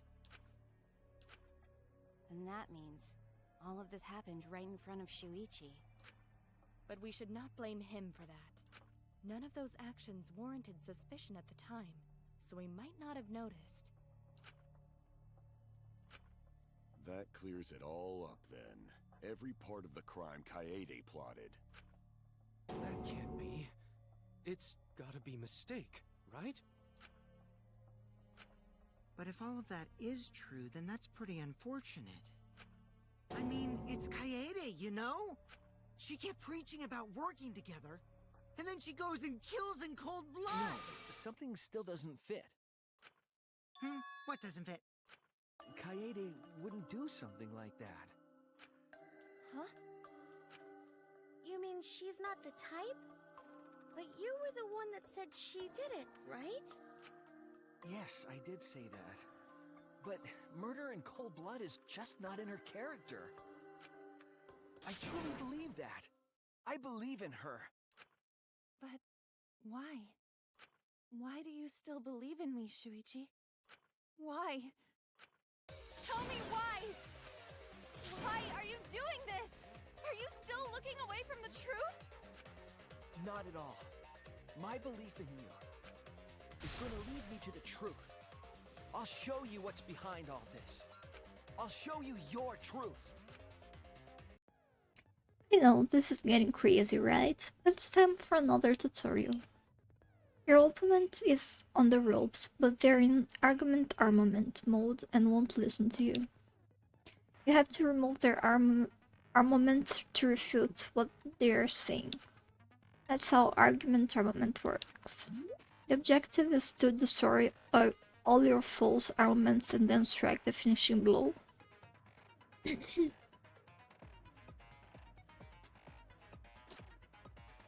Match the rhythm to shoot down your opponent's statements to damage the armaments. The markers on top of your opponent's statements are called rhythm sites. Right when the god makes one revolution, press the correct button to shoot the statement. When damaged enough, their armament will break and the music will change. The tempo will also pick up, so match the timing. Can't get on rhythm? Try pressing RB to activate Fever Time. During Fever Time, you will be invincible and you can press any button. You can only activate it when your focus energy is full, so watch it carefully. When your opponent's armament is destroyed, you can give your final argument. Your argument will be displayed with 4 words assigned to A, Y, X, and B. Press the buttons in the correct order to land the finishing blow. Use split-second logic to refute your opponent's final argument. As always, it was a pleasure. You still believe in me? I'm definitely the culprit. You think I wouldn't do it? It's all my fault! You still believe in me?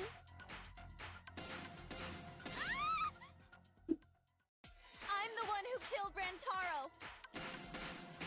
That's the truth of this case! And that's all there is to it! I'm a terrible murderer!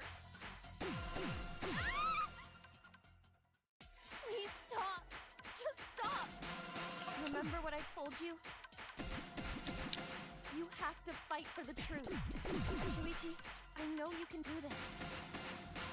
If you say you believe in me, then don't look away from the truth. Please stop. Just stop. Remember what I told you? You have to fight for the truth. Shuichi, I know you can do this. If you say you believe in me, then don't look away from the truth. Please stop. Just stop. Ah! Do you know what I was trying to do?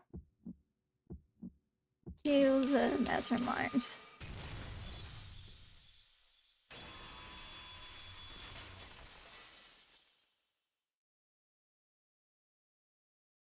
You weren't persuaded by Monokuma, and you weren't trying to save yourself.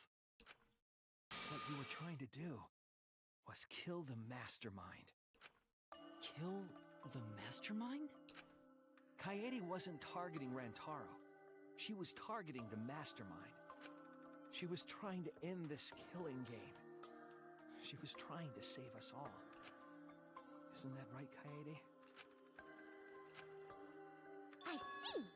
Otherwise, everyone would have died when the time limit expired.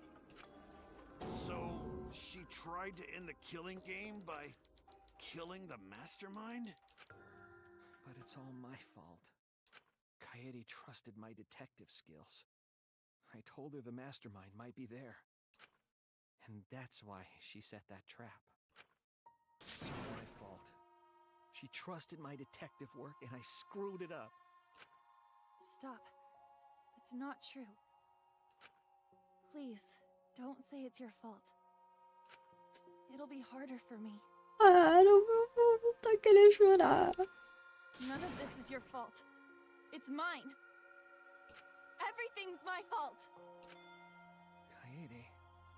Os dois estão chorandinho. Shuichi, can I ask you to do one last favor for me? Can you end all of this? What? Não, não posso.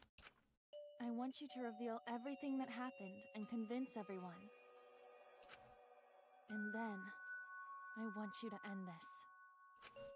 That's my final wish. I understand. I'll end all of this. I'll reveal everything. The truth and the lies. I want to help. I want to help you grant Kaede's wish. I will now explain the closing argument, the final piece of detective work to end this trial. The closing argument will wrap up the case.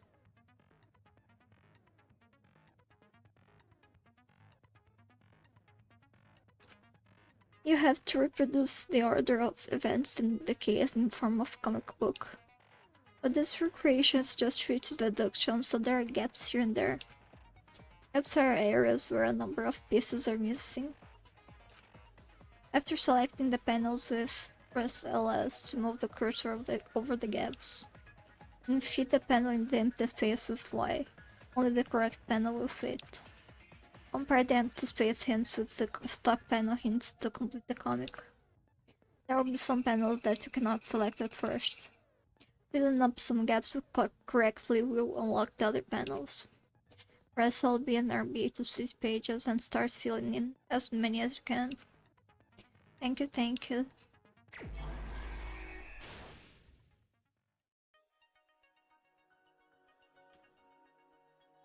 Wanted to fight against Monokuma after hearing the additional motive.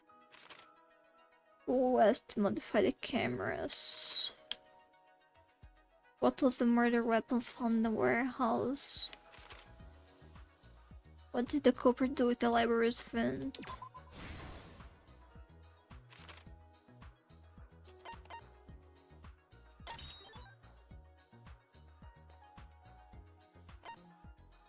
Do quanto tempo que ninguém promociona o vídeo outros não.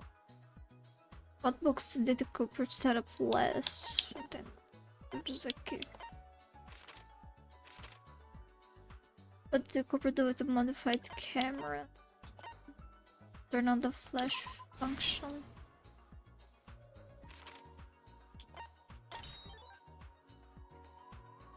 What happened in the classroom 1 hour before time limit?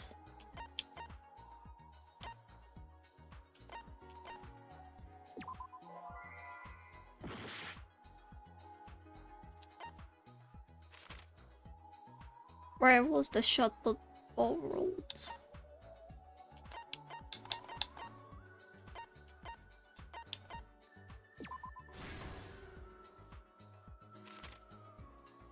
Picture was taken with the camera that flashed.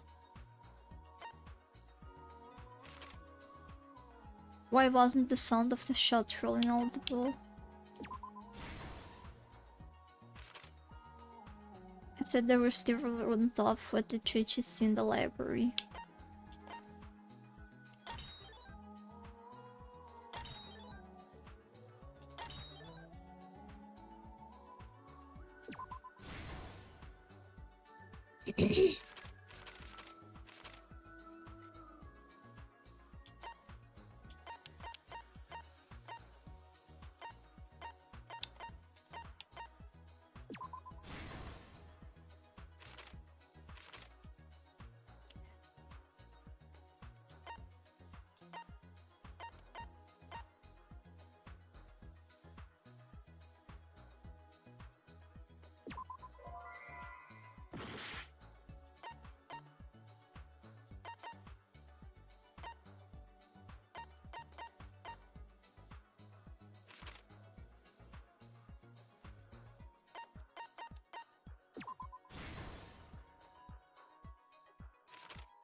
This is the truth of the case!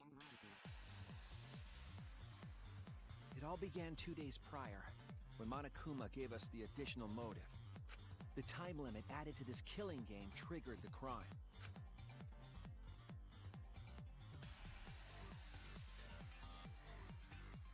After the announcement, some of us decided to form groups to plan our next move. I had my own plan to find the mastermind, and someone offered to help me. At the time, I never would have imagined they would become the culprit. To expose the mastermind, the culprit and I set up hidden cameras in the library. There was a hidden door in the library that showed signs of use. We deduced that the mastermind would return there to let Monokuma out. The next day, we asked Mew if she could modify some cameras for our trap.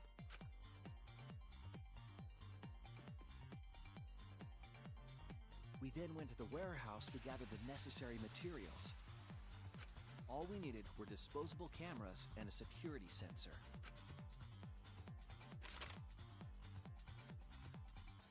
But the culprit found something else there. The murder weapon. That's right, the shot put ball.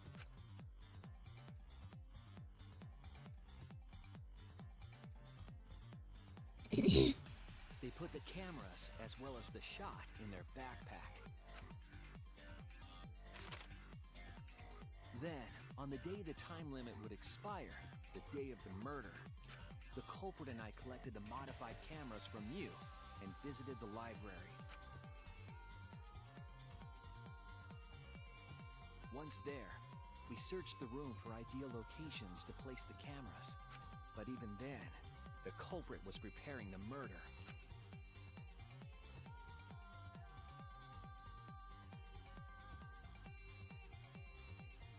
They began by removing the vent grate and laid it inside the air duct.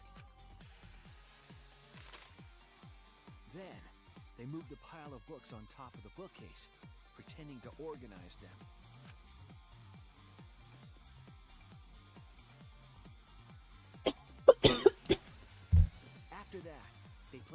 encyclopedias on the final bookcase. It appeared innocuous enough, but it was actually a path for the murder weapon.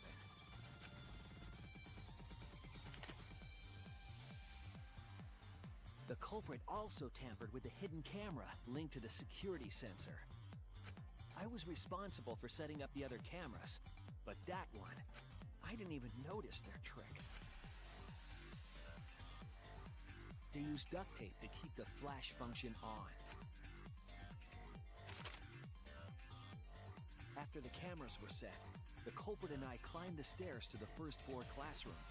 We kept a lookout for the others and waited for the security sensor to go off.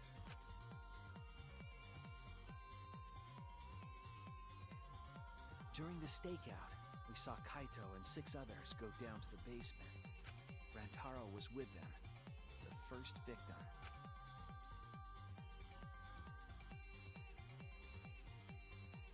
After watching that group enter the game room, I returned to the classroom. With about 1 hour remaining, the security receiver I was holding went off. I assumed it was the mastermind, so I ran out of the classroom to the library. I was in such a hurry, I left the culprit behind. Looking back on it now, that was the last chance I had to stop the murder.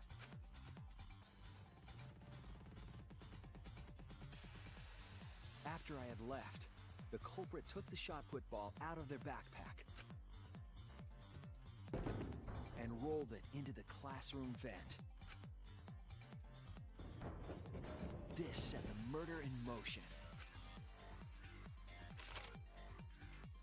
Rantaro had moved the bookcase, triggering the receiver. Unbeknownst to him, the trap had been sprung.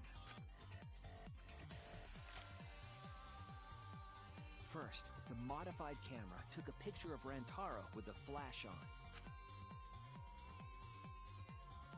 Rantaro noticed the flash and approached the bookcase to inspect the camera.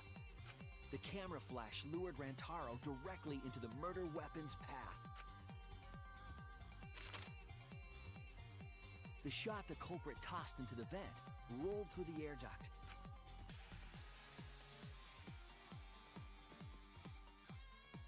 Came out of the library's vent and kept rolling atop the bookcase. Opening the vent grate and organizing the books was all to create a path. Under normal circumstances, the victim would have been alerted by the noise.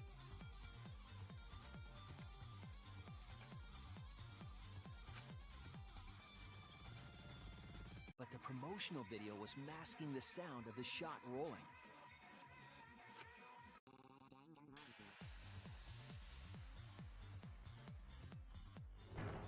The shot kept rolling, then fell on Rantaro's head, killing him instantly.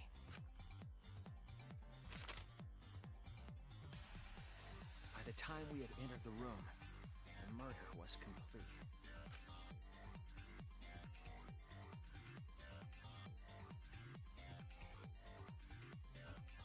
I imagine, seeing Rantaro's body, the culprit probably thought, the mastermind is dead, the game is over, now we can all go home.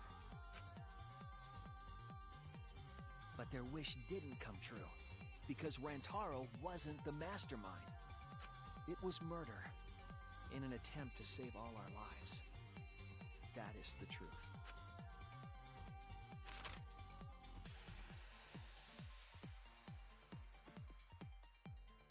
That's the truth behind your lies, Kaede Akamatsu. The ultimate pianist.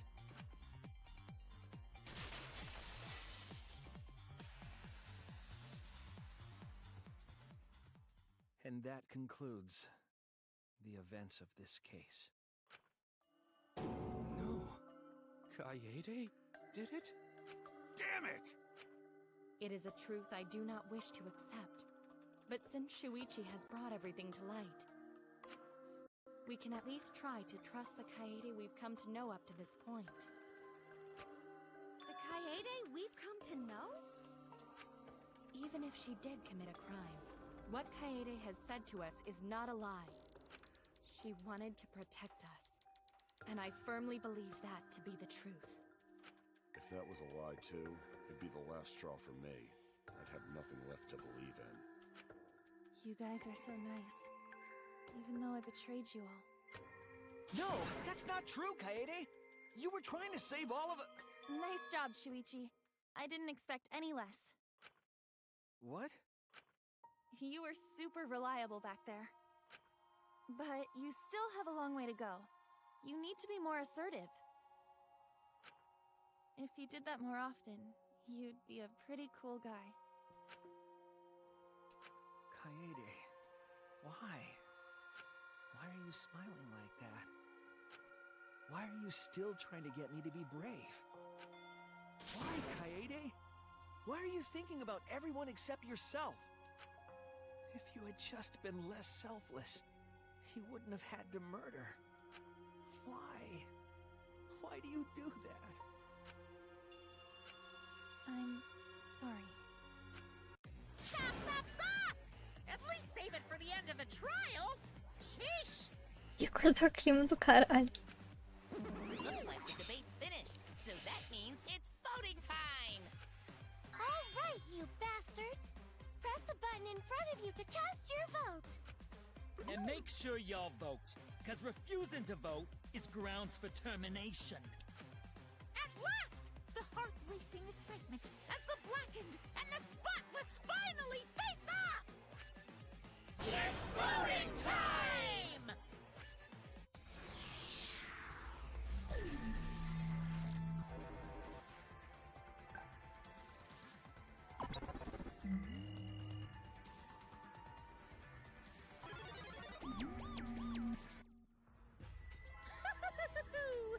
It seems the voting has finished. Now then, let's see the result.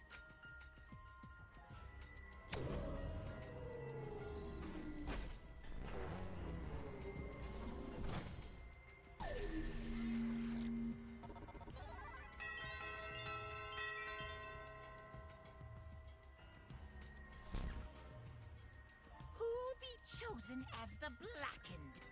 Will you make the right choice or the dreadfully wrong one?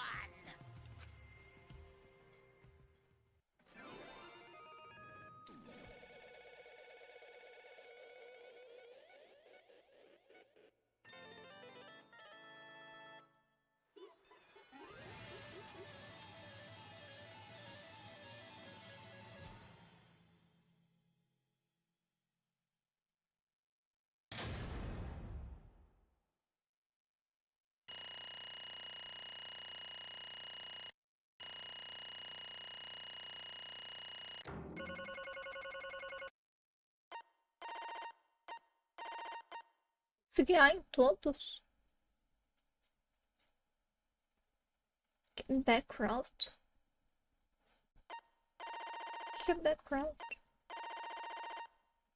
Deve ser pra quando terminar o jogo eu poder refazer alguma dessas partes. Ganhei 327 moedas.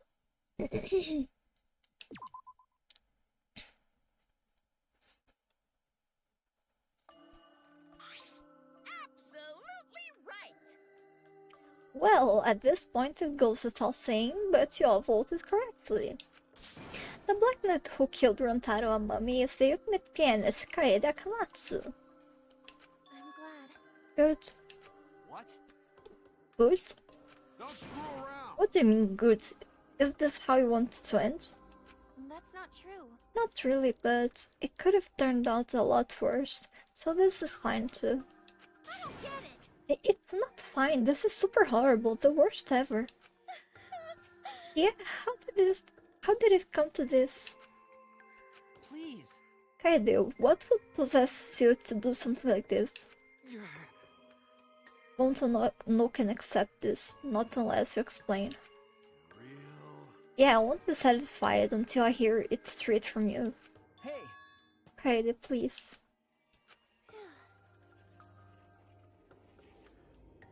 Okay, please allow me a few more moments of your time then.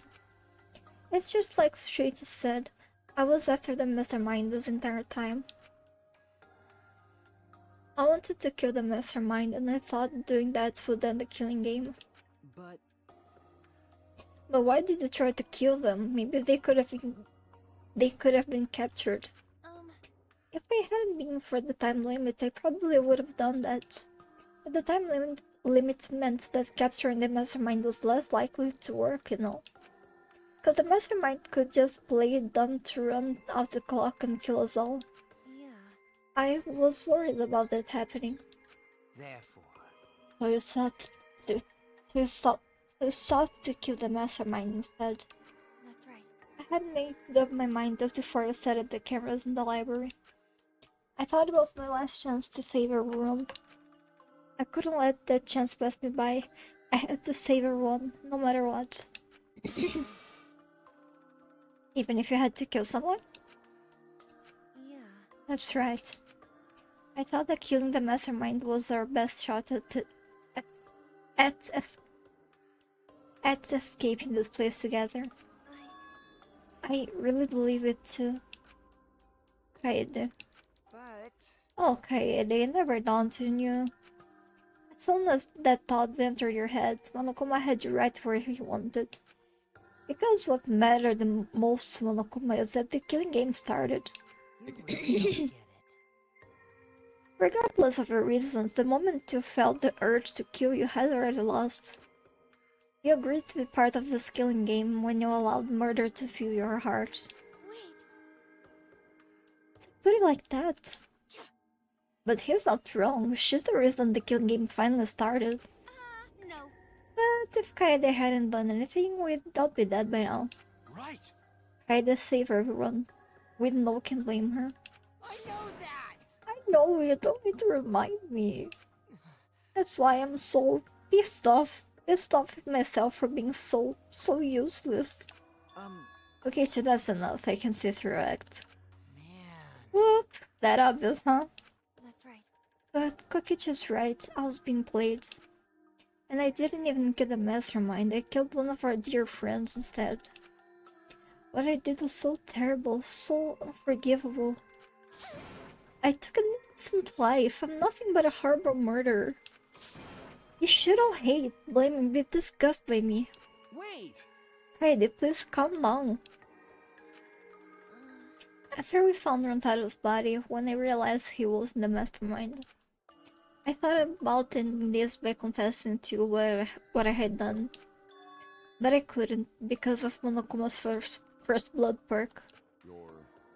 I see, if you'd confessed there and then, you'd been able to leave. But you decided you couldn't leave this place by yourself, so you kept quiet. Because of the first blood perk, you were forced to hide the truth from us. Yeah. Yeah, that's right. I see. So the first blood perk works against the Black Knight rather than for them. But at the same time, I thought, if I did this for everyone, then instead of making things easier by confessing, I thought I should lie to you all, so it would motivate you to keep moving forward. Then... Is that the reason for the trial? To reveal the mastermind? Because... I felt like if I didn't do this, then Rontaro's death would have been meaningless. Well then. We were searching for both the culprit and the mastermind during this class trial. Oh yeah! Okay, I didn't mention that. But that's why I want to end all of the terrible... But that's why I want to end all the terrible things happening to us. I'll defeat the mastermind and end this dumb killing game. I'll even use this class trial to do that. I never wanted to keep my crime a secret. I was going to tell you all eventually. But before I did, I wanted to expose the mastermind first. Then the killing game would have ended, and everyone but me would be saved. I thought that was the best way I could atone for killing Rontaro. Sorry. This is my fault. I was wrong. There was no mastermind. What? You were wrong? But didn't you say the mastermind was one of us? Okay. That's what I thought at first, but in the end we have nothing. No one made any moves at the time limit. The trial was useless. Let's see. Even when Shuichi was about to be voted as Black Knight, still they did not appear. Maybe. Eesh, that seriously was a close one. If Kaede had just kept her mouth shut, we'd all be dead right now. No wait, there has to be something else we can discuss, we just gotta think. Right, Shuichi? But... On the other hand, she's only in this mess because she decided to say something at that moment. That's... I wanted to protect Kaede, but I also wanted to unmask the mastermind. But even when the killer was about to be condemned, they remained hidden. Sorry.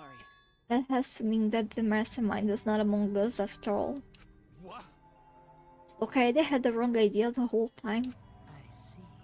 All her actions were taken under Shuichi's flawed logic. Okay. That's why this is my fault.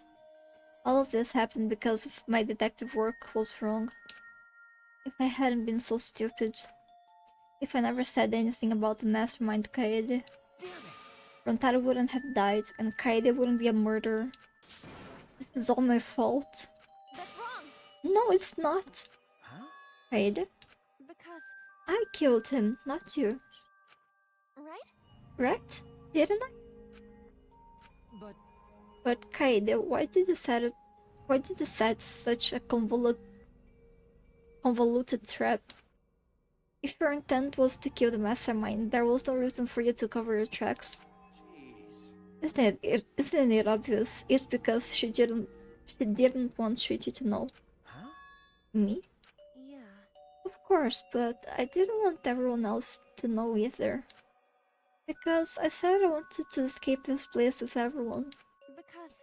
But you guys wouldn't want to be friends with a girl who killed someone, would you? Be friends? Kaede put a lot of thought into this. She put so much thought into this, it drove her to commit murder like a lunatic. God, you're such a dumbass. Yeah. I know, right? I'm such an idiot.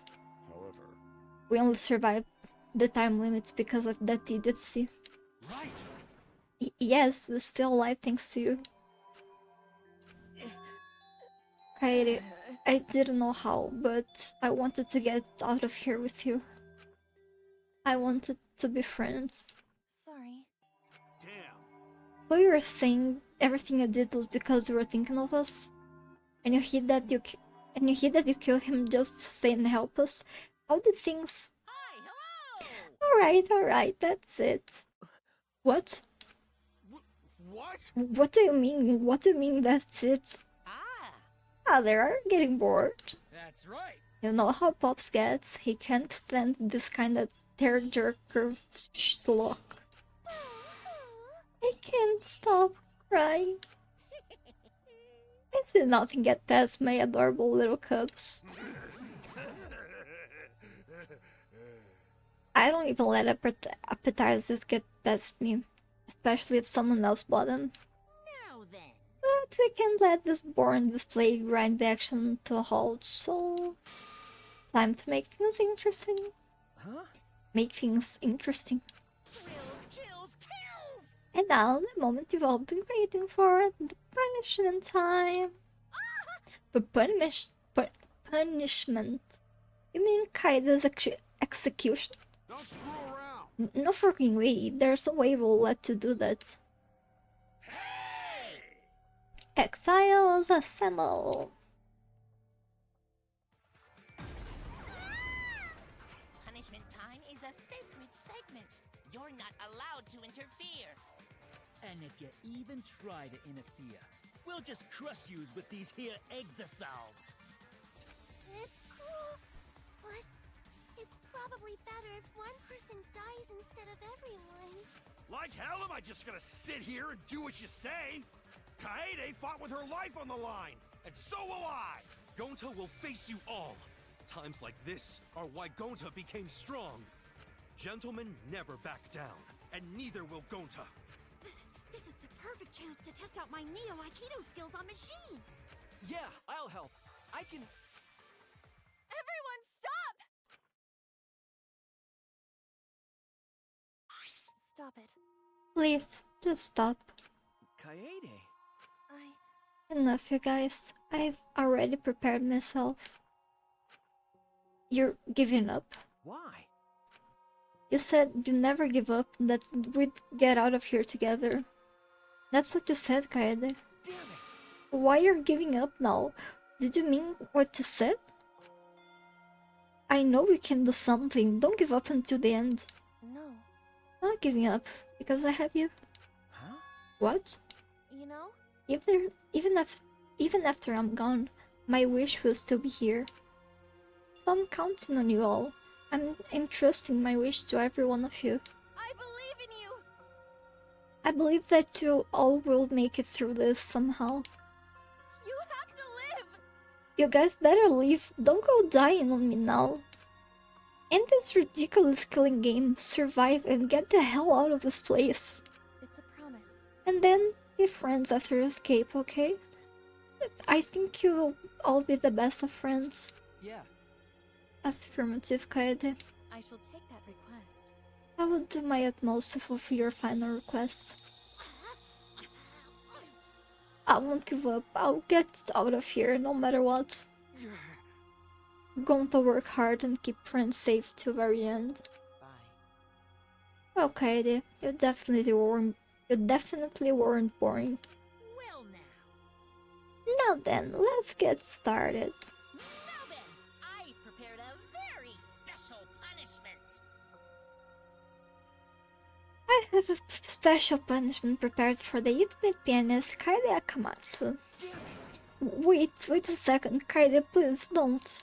Hey, Chichi, you better not lose. you can't lose! You can't lose to this killing game. I know you can beat it. It's punishment time! Let's give it everything we've got. It's punishment time. I believe in you! I believe in you guys, so please believe in yourself. It's a promise. Okay? It's a promise.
The moment it was over, I felt my legs give out under me.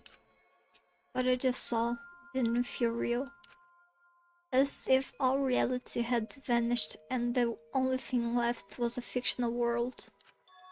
Real or not, Kaede was gone. Kaede Akamatsu no longer existed in our world. Huh? What the? Why is Monokid? What have you done? Oh, girl, she puked again. Oh well. But this tension ain't so bad, you know? Finally feels like a proper killing game. If anything, we could stand to use a little more tension in our lives, right, Dad?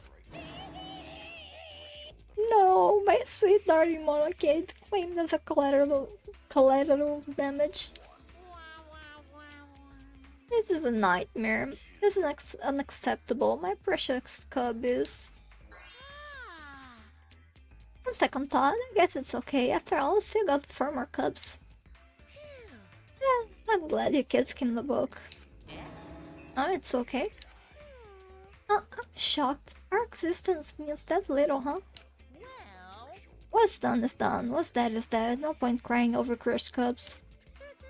Unless you wanna end up like these sad sacks. But how? What in the world is this? Really? Are you fucking kidding me? Talk about overkill. Amen. Adua, please grant Kaede so eternal repose. I can't believe this happened to Kaede. I liked her so much.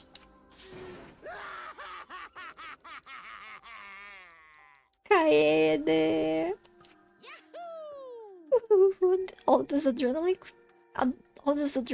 creates such an exquisite feeling of despair. It's moments like this that make all the killings worth it. Why are you doing such a terrible thing? How dare you! You're the worst of the worst. Does human life have no value to you at all? Hey, I know human life is precious. I'm not a monster, you know. Because if human life wasn't precious, ending it wouldn't be nearly as much fun. There's no greater joy than witnessing such a display of despair entertainment. You've surpassed psychotic by a wide margin. What now? I don't think I've ever felt quite this irritated. You? I won't forgive you for this. Got that? I won't ever forgive you. Spoken like a marked man. Excuse me. What is your objective, Monokuma? What are you trying to pull? Do you hate us? If so, have we done something to make you hate us? Hate you? Who can say? That's your job to figure out. If you really want to know what's going on, you're gonna have to work for it. Though the corpse formerly known as Rantaro may have had a hunch.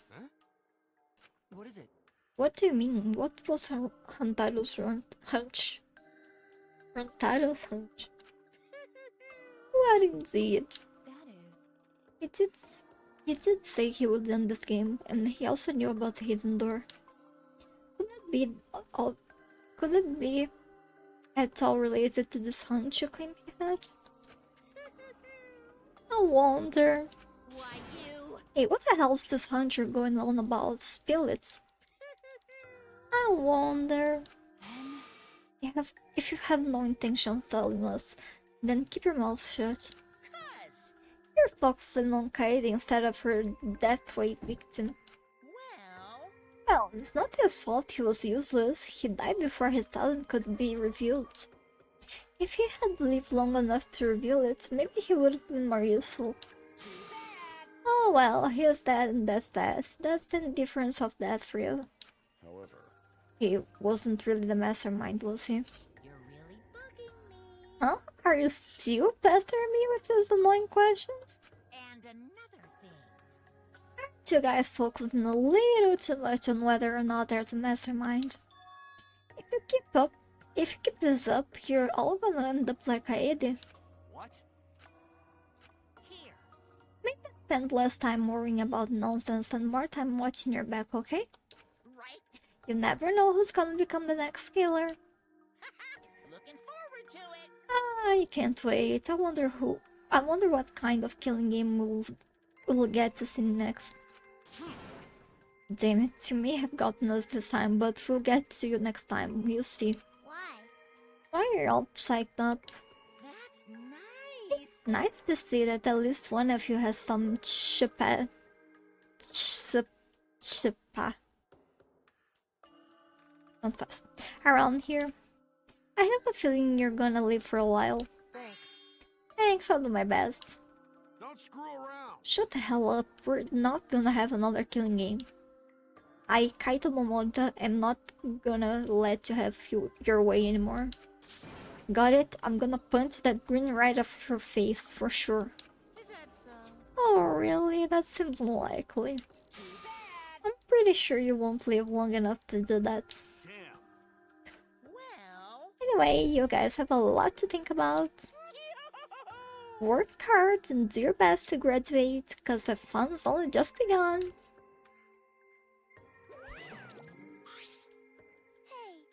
Hey, one of them, explain yourself.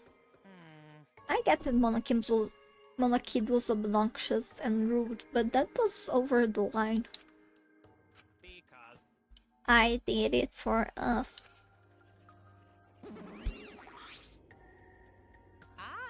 Hey, wait, Mondem. Where are you going?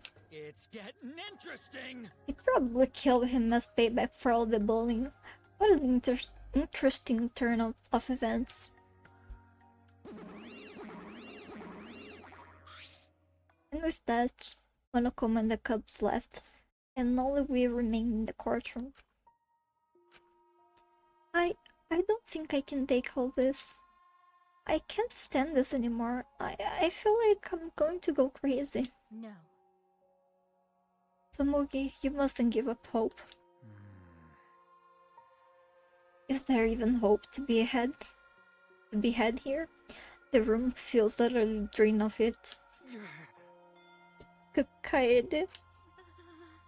What kind of degenerate male cries in public? It's so rude. But Tenko, you're crying too. Hey. That's not the time to point that out, Kibo. Just let it be. Prayer time. In times like this, we should pray for Kaida's soul so she can rest in peace. What? How's anyone supposed to rest in peace after getting killed like that? I don't know. What are we gonna do from now on? Yeah, I'd like to know too. I'm so over this already. That's enough! Shut up, shut up! You all just need to shut up! Kaito's voice boomed in the air, and the room went silent. Damn! Every single one of you, and your meek little complaints. Shut up! You're pissing me the hell off. Damn it. The one who's pissing me off the most, is you, Shuichi. Huh? What? What me socou? Clench your teeth! Kaito! You are supposed to say that before you hit him. Did you hear what Kaede said? She said she believed in you. That she passed her wish on to you. But what the hell's wrong with you? You didn't say a damn thing to Monokuma. You call yourself a man? Me socou. Damn it. What's the matter? Say something already. Dumbass. I just hate you. Aren't you pissed off? What's your problem? Enough, Kaito. Sucker punching is pretty low, even for a low-life degenerate male like you. You better knock it off, or I'm gonna explode my new Aikido all over your face. Fine. Are you okay? Shuichi, are you okay? Okay. I'm fine. For now. Please stop. This sort of altercation is just a waste of time. Gonto not sure it wastes of time, but Gonto agree fighting not good. Then... Can you leave now? Staying here will only make us more depressed. Well put, I agree wholeheartedly. Sorry, you all should go ahead without me. Why, is there a reason we wish to stay in a place like this? I want to be alone for a while, just for a little bit. But we can't just leave you here, Bears. No. Samugi, perhaps it would be best if we allowed him some privacy for now. Oh, okay, I suppose. Shuichi, don't beat yourself up, okay? Yeah, just hit the reset button on your feelings and you'll feel happy and cheerful in no time. Listen. Being not that insensitive is important for survival. It helps one avoid suicidal thoughts. Hey, Gonta will go back too. Let Gonta know if you need his help, okay?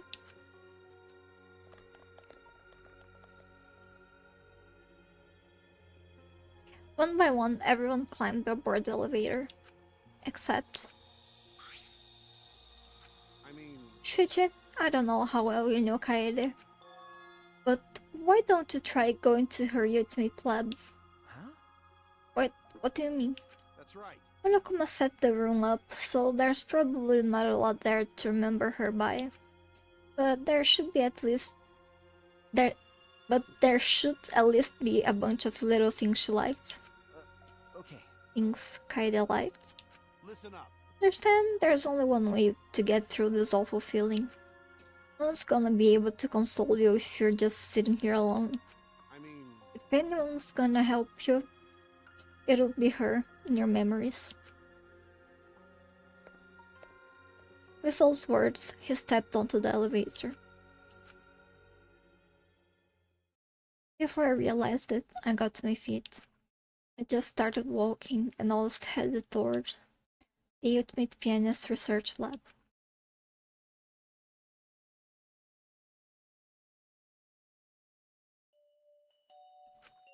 It's not as if there would be any memories here, but these are the things she was really passionate about, and that's good enough for now. What a magnificent piano. I would have liked to hear her play it, if only just once. Ah, that reminds me, the song Kaede was talking about. Of course, it must be here somewhere. I stood in front of the shelves of CDs and searched each one thoroughly and end to end. It should be here somewhere. Where is it? Here it is. This is it. I took the CD from the shelf and placed it in the player of the corner. A soft melody had filled the classroom.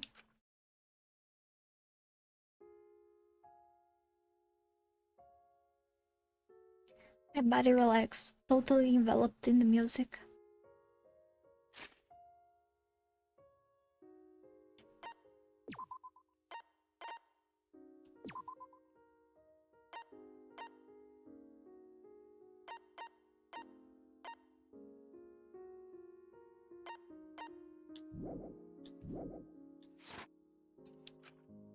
It was a strange feeling, the sound seeping into my body.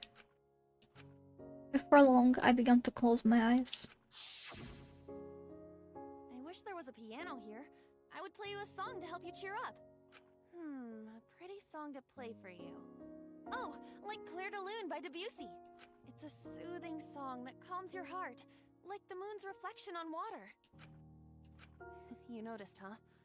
Yeah, I'm shaking too. But I'd be a mess if you weren't here. I wouldn't have been able to do anything. I would have been so lost.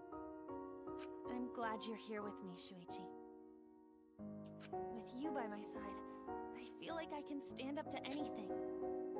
You give me the courage I need to take on the mastermind. So please, be more confident. I believe in you, so you should definitely believe in yourself. Yeah, I'll try. I don't know if I can do it, but no, I'll do it. I have to believe in myself. I won't be afraid anymore. I will face the truth for everyone. I won't give up. For your sake, Kaede. I promise. From the bottom of my heart, I promise you, Kaede. Yep, that's our promise.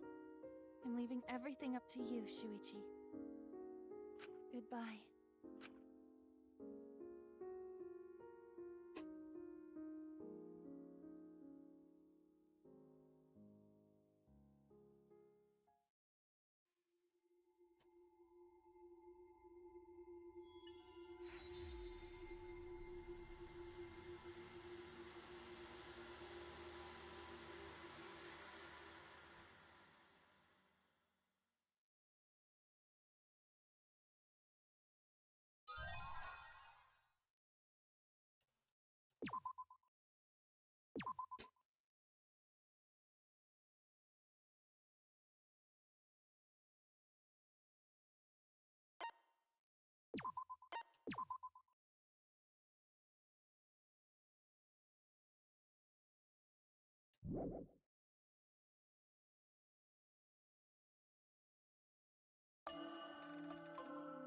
They were so young and talented. How could this happen? It looked like an accident. They were running away from that group. Was it really just an accident, though? I honestly can't believe that. I can't say it too loudly, but they were probably killed by that group.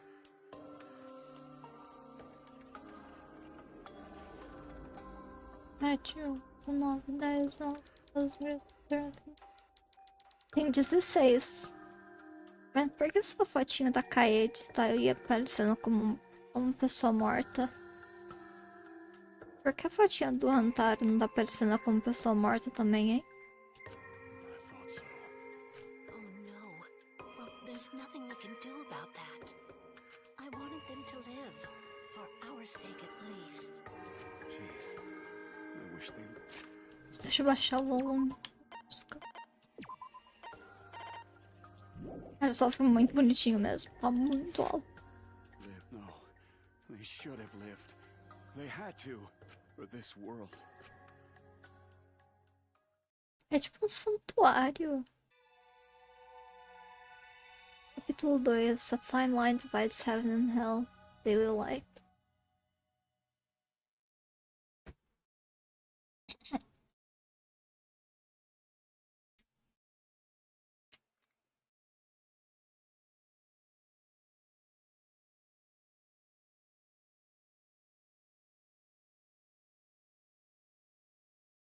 Vou prosseguir até uma parte que tiver música.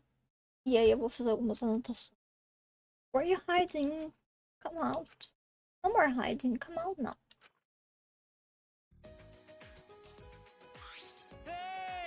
Pronto, fica aí um pouquinho.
Hey, come out, Bugs. Where are you all hiding?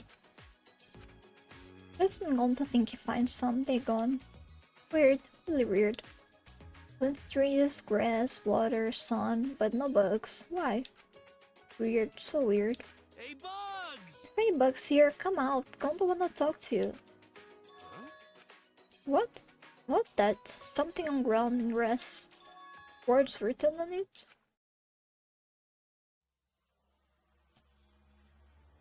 First.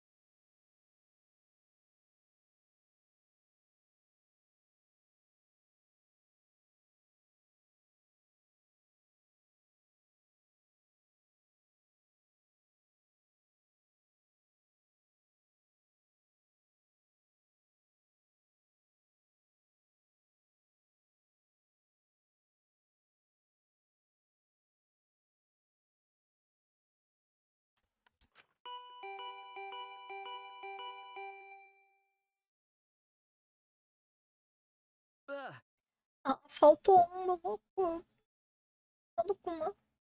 no capítulo passado.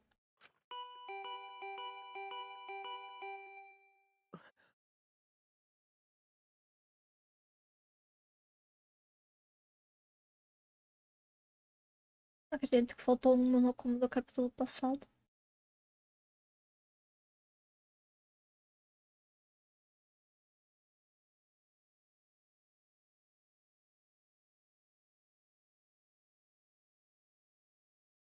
But who is it? Wait, I'm coming, I'm coming.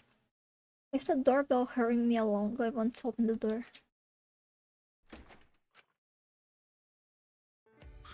Hey!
Yeah, what are you doing? It's already morning. Huh?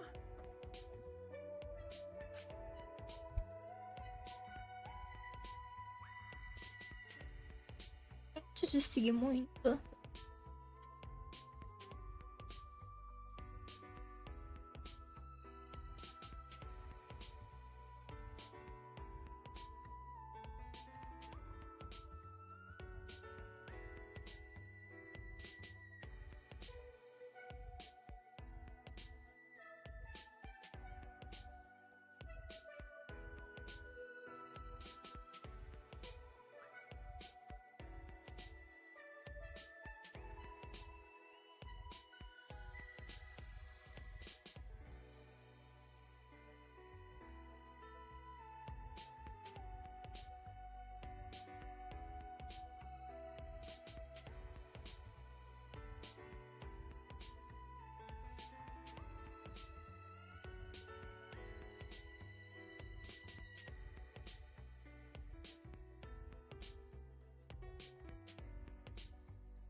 Hey!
Porque eu não salvei meu melhor muito.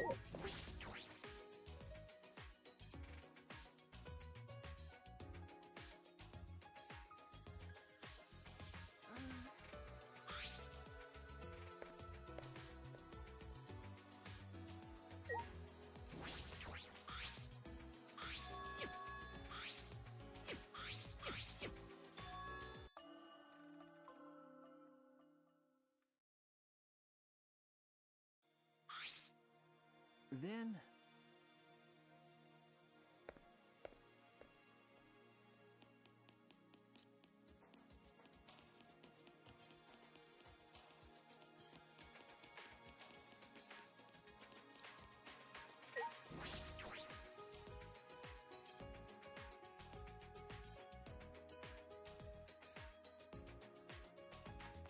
Não sei nem se isso vai funcionar, né?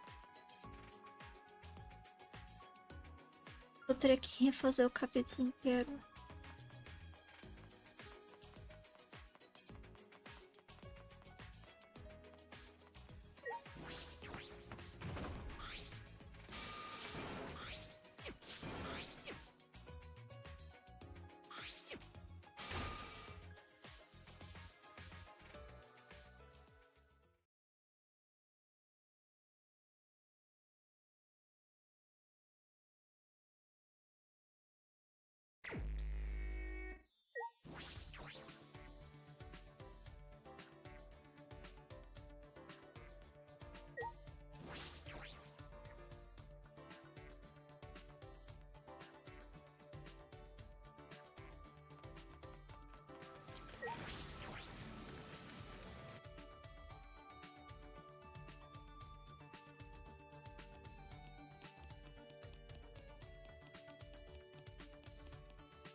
Ali o sapato.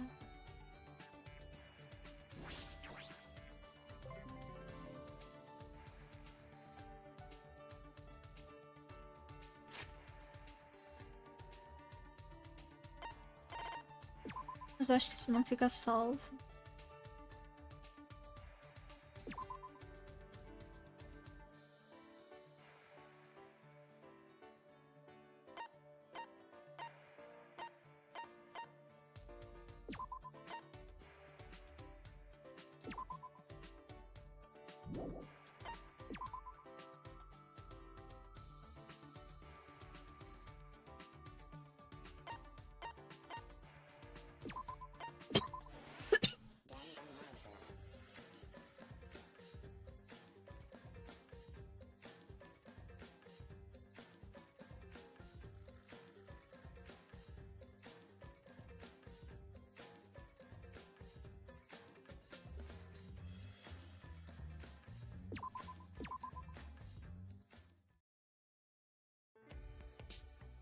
É, eu tenho que rejogar o capítulo inteiro.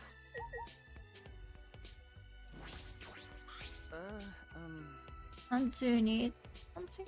Come on, man. Well, yeah, food. I ate breakfast with everyone in the dining hall, but you weren't there. That's why I came to get you. But I don't recall making any plan. I mean... You should be at the dining hall anyway. I mean, where else are you gonna eat breakfast? Hey! I don't usually eat breakfast, so... Are you serious? If you don't have breakfast, then what do you eat in the morning? Whatever, let's get going. The others are waiting. Wait, I'm not ready. Let me get my... Actually, never mind. I don't need that anymore. Okay. Okay, let's go. Alright, I was gonna tell you. My bad. I'm sorry about yesterday. You know, for slugging you like that. That's okay. I see. Then let's go.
Poderei jogar.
Sei que eu posso jogar.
Intervalo para anúncios a seguir.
Intervalo para anúncios a seguir.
Oi. Voltei.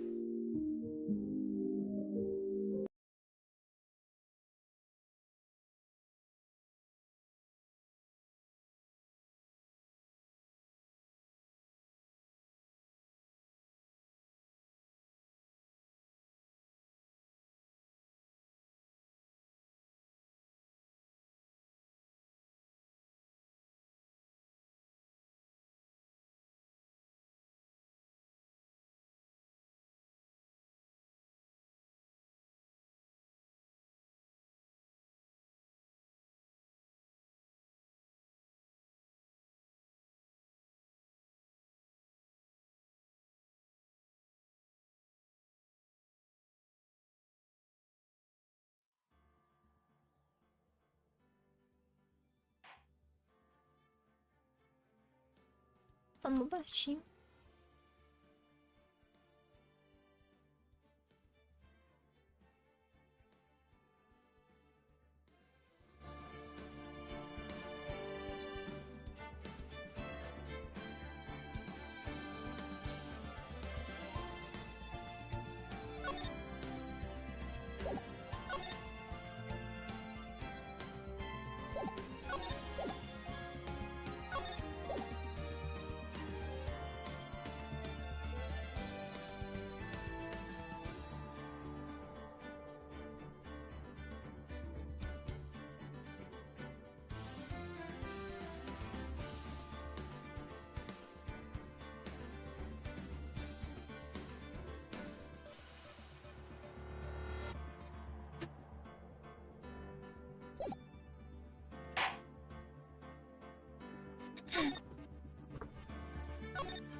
Que droga. Por que eu? Não posso ser pego. Não assim. Preciso jogar a culpa em alguém. Em alguém como ele. Vou fazer parecer que foi ele quem fez isso.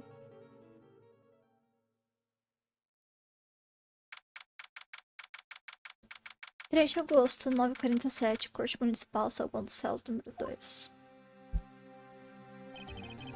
Ai caramba, que nervoso. Fênix. Ah, oi chefe. Ufa, que bom que deu tempo. Bem, vou te dizer uma coisa, fiquei impressionada, Fênix. Não todo mundo que aceita um caso de homicídio assim logo de cara. Isso diz muito sobre você, sobre seu cliente também. Ah, valeu. Sabe o que é? Eu tô devendo um favor pra ele. Por favor. Você já conheceu o acusado antes desse caso? Sim. Eu meio que devo esse emprego a ele. Ele é um dos motivos de eu ter escolhido ser um advogado. Eu não sabia disso. Vou fazer tudo o que eu puder pra ajudar ele. Eu quero muito ajudar ele. É o mínimo que eu posso fazer. Já era. A vida acabou, tá tudo acabado. Inclusive, o controle tá acabado. Desligou do nada. É o seu cliente que tá chorando ali. É ele assim. Morte, desespero, ai ai. Eu vou acabar com isso, eu vou morrer. O controle tá desligando do nada.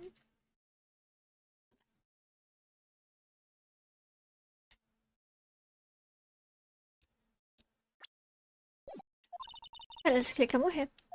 Ah, é. Ah. Nico.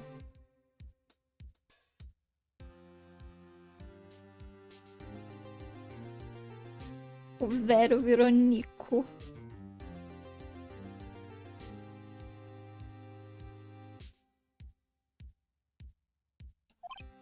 Opa, e aí, Luca? Luca. Cara, eu sou muito culpado. Fala pra eles que fui eu. Dá uma pena de morte, eu não tenho medo de morrer. Quê? Que isso, Luca? É que acabou. Eu tô ferrado. Tadinha da Silva. Como é que eu vou viver no mundo sem ela? Não tem como. Quem? Quem foi que tirou ela de mim, Nico? Quem fez isso? Ah, Nico, me fala. Quem roubou meu benzinho? A pessoa responsável pela morte da sua namorada. Na verdade, dizem que foi você. Meu nome é Phoenix Wright. A história é a seguinte. Meu primeiro caso é bem simples. Uma jovem foi assassinada no seu próprio apartamento. O principal suspeito é o Palermo, do namorado dela. Lu Cabeludo. Meu melhor amigo desde o fundamental. Nossa escola tinha um ditado. Se a coisa parece maluca, só pode saber que é Luca. Nesses 23 anos de amizade, isso tem se comprovado. Ele tem um talento para arranjar problema. Mas eu posso dizer uma coisa. Normalmente não é culpa dele. Ele é só muito azarado. Eu sei melhor que ninguém que ele tem um bom coração. Eu devo um favor pra ele. Foi por isso que eu peguei o caso, pra limpar o nome dele. E é exatamente isso que eu vou fazer. 3 de agosto, 10 horas, Corte Municipal, Tribunal número 2.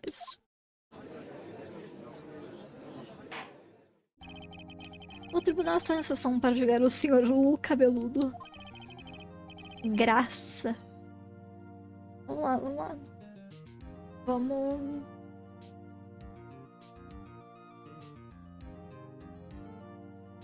Vamos abraçar a ideia. A promotoria está pronta, meritíssimo juiz. A defesa está pronta, meritíssimo juiz. Sr. Wright? Esse é o seu primeiro julgamento, não é? Sim, excelência, eu tô meio nervoso. A sua conduta durante esse julgamento definirá o destino do seu cliente.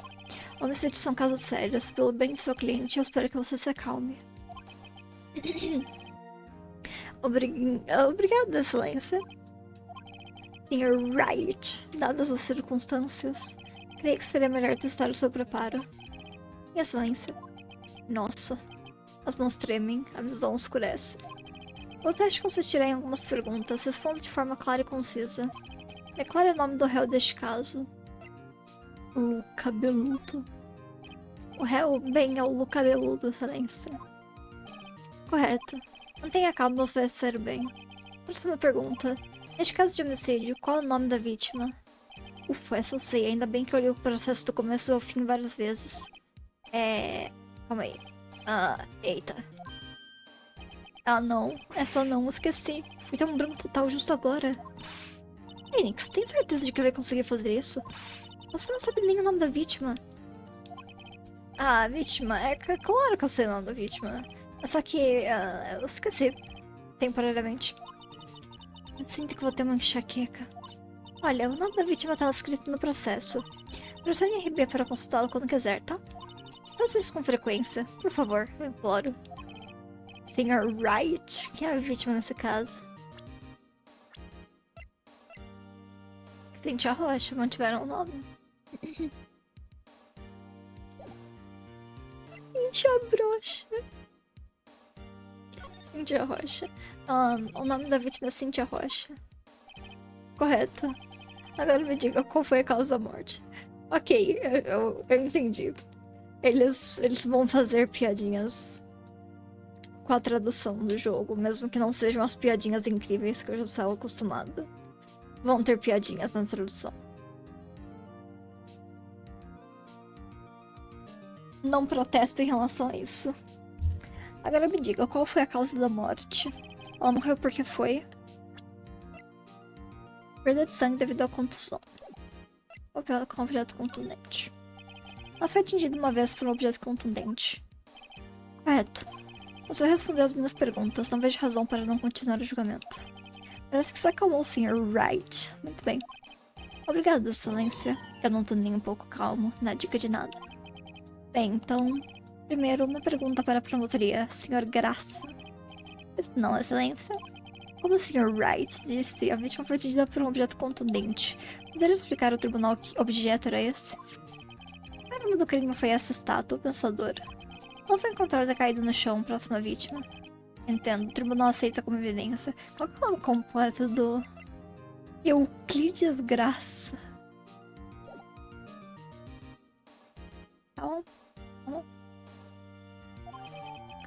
Estátua. Uma estátua com formato de pensadora, tão pesada quanto uma marreta.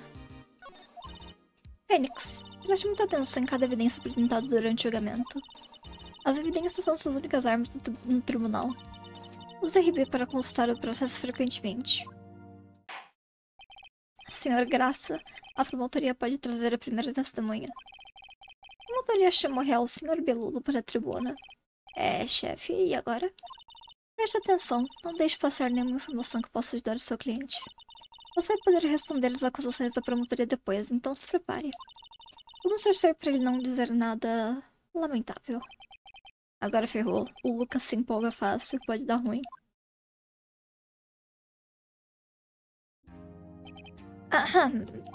Sr. Beludo, é verdade que a vítima havia te dado um pé na bunda recentemente? Ei, olha como fala, cara. A gente era o casal perfeito, que nem Romeu e Julieta, Cleópatra e Marco Antônio. Hein? Eles morrem no fim. Não foi um pé na bunda, ela só não atendia minhas chamadas e nunca mais saiu comigo. Nada dessa conta, tá legal? Sr. Beludo, isso que descreveu é normalmente considerado um pé na bunda. Na verdade, ela te largou completamente e já estava saindo com outros homens. Ela tinha acabado de voltar do exterior com um deles no dia anterior ao homicídio. Como assim, um deles? Mentira, isso tudo é mentira. Eu não acredito em uma palavra. Direitíssimo, aqui está o passaporte da vítima.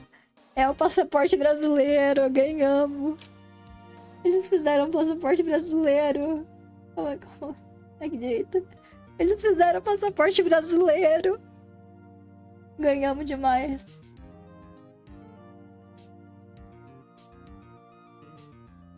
Não, deixa assim. Ganhamos demais o passaporte brasileiro. Se o passaporte não fosse brasileiro, eu teria que desistir de Fênix Feliz, nunca mais jogar esse jogo. De acordo com ele, ela estava em Dhaka, em Bangladesh, até a véspera da morte. Passaporte. Pelo visto, a vítima chegou de Dhaka em 30 de julho, um dia antes do crime.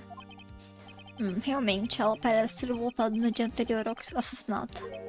Ah, qual é? Sem chance. A vítima era uma modelo, mas não tinha uma renda muito alta. Parece que ela tinha diversos sugar daddies. Ok, essa tradução tá começando a ganhar meu coração, pouquinho a pouquinho. Pouquinho a pouquinho a tradução tá ganhando meu coração. Nunca vai ganhar mais meu coração que a tradução da Jaco tem sabão. Mas pouquinho a pouquinho tá me ganhando. Que diabos é isso? São homens mais velhos que oferecem dinheiro e presentes. Ela aceitava dinheiro deles pra manter o padrão de vida. Você é de onda comigo? Está claro que tipo de mulher era a senhorita Rocha? Machista? Uma mulher não pode ter um sugar daddy sem problemas? Qual o problema de ter um sugar daddy? Agora diga, Sr. Beludo, qual a sua opinião sobre ela agora? Nossa, esse vermelho tá meio ruim só, né? Fênix, eu acho melhor não deixar ele responder essa pergunta. É mesmo, o Luca tem um talento especial pra acabar falando que não deve. Será que... Deixa eu ver o que acontece. Melhor não me envolver nisso. Então, Sr. Beludo... Cara, não dá pra acreditar. Aquela traidora sem vergonha. Eu quero morrer, quero cair duro no chão. E daí, quando encontrá-la no além, eu vou tirar essa história limpo. Ah, não falou no inferno, já que eu tenho sabão, mandou eles pro inferno. Falou que os dois iam pro inferno. Que tal continuarmos com o julgamento? Eu creio que a motivação do acusado está clara. Sim, realmente. Ai, caramba, a batata dele já tá assando. Próxima pergunta. Você foi até o apartamento da vítima no dia do assassinato, não foi? Opa! Então, foi ou não foi? Ah, bom, talvez eu tenha ido, talvez não. Ai, ele foi. E agora? Fala. Só no tribunal, fala a verdade, amigo. Já sei, vou mandar um sinal pra ele. Fale a verdade. É, tá, isso, eu tava lá, eu fui. Ordem. Então, Sr. Beludo. Cara, relaxa. Ela não tava em casa, a gente, tipo, nem se viu.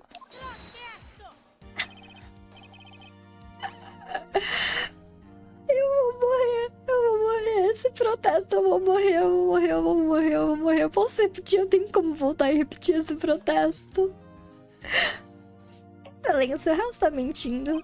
Mentindo. A promotoria gostaria de chamar uma testemunha que pode provar que ele não fala a verdade. Eu tenho como escolher outra cor?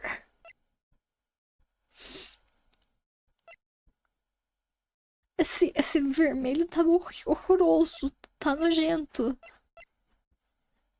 Aparentemente não tem como.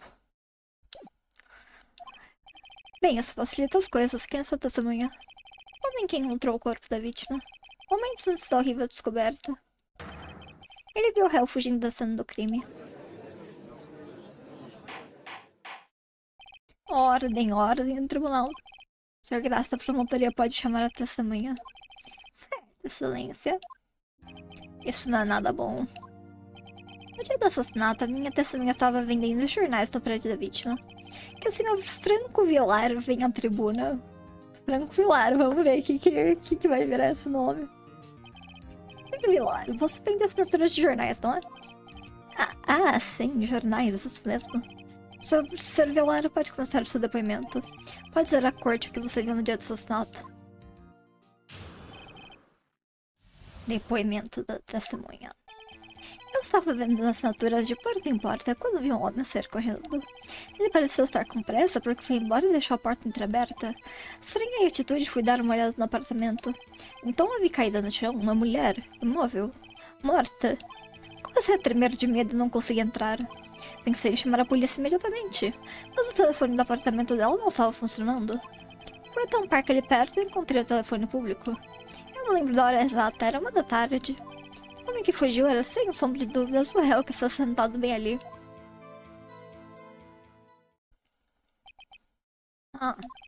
Luca, por que não disse a verdade?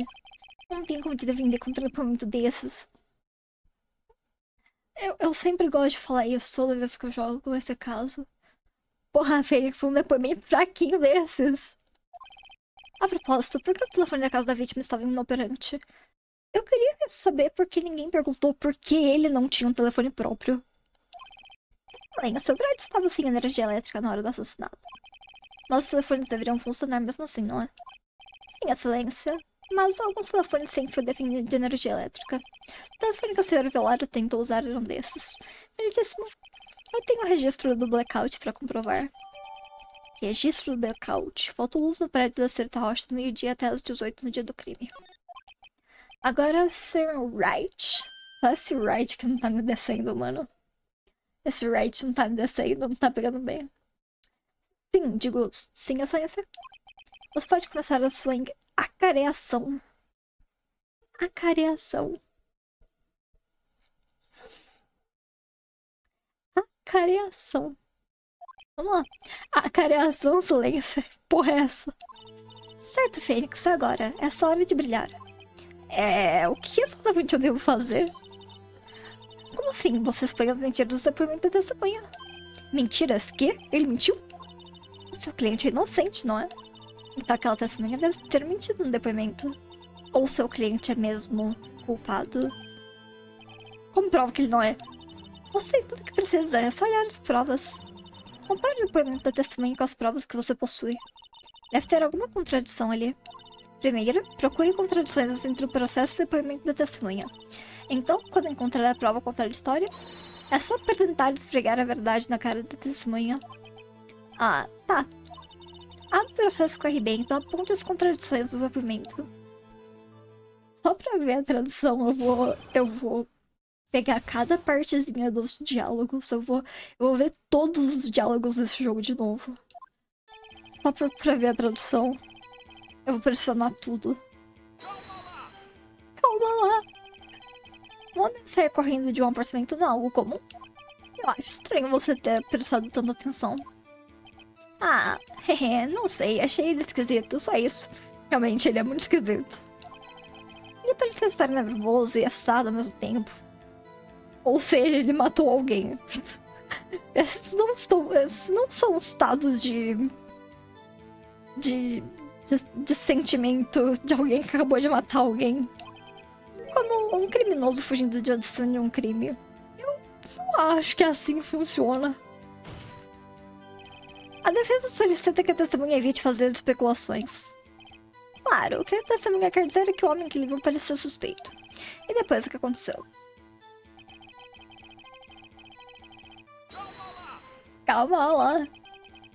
Estava entreaberta, certo? Sim, a porta estava um pouco aberta, sim.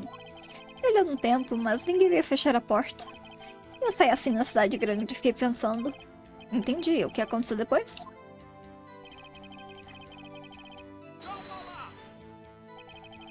Por que você resolveu fazer isso? Bem, a porta estava entreaberta, entende? É da natureza humana querer dar uma olhadinha. Nós vemos montanhas porque elas estão lá, é a mesma coisa. Ninguém jamais falou verdade maior, qualquer pessoa olharia. Por que o Graça cortou a fala dele tão depressa? Mas é verdade, eu olharia também. Se eu vejo uma pessoa saindo correndo de um apartamento, a porta ficar entreaberta e ninguém vir fechar, eu vou dar uma olhada pra ver o que tá acontecendo. Sou curiosa. Então você olhou pra dentro do apartamento, e daí? Como você sabia que tava morta? Como sabia que estava morta? Exato, obrigada, Fênix. Mas bem, não, eu não sabia. Então por que você falou que ela estava morta? Mas ela não se mexia nem um pouco e tinha sangue pra todo lado. Ah, ela podia estar morrendo, não morta. Isso pareceria mesmo fatal pra qualquer um. Não, podia estar prestes a morrer. Se você não chamou ajuda imediatamente, você negou o socorro, logo você é um criminoso, logo fecha meu caso aqui. Pera, e depois?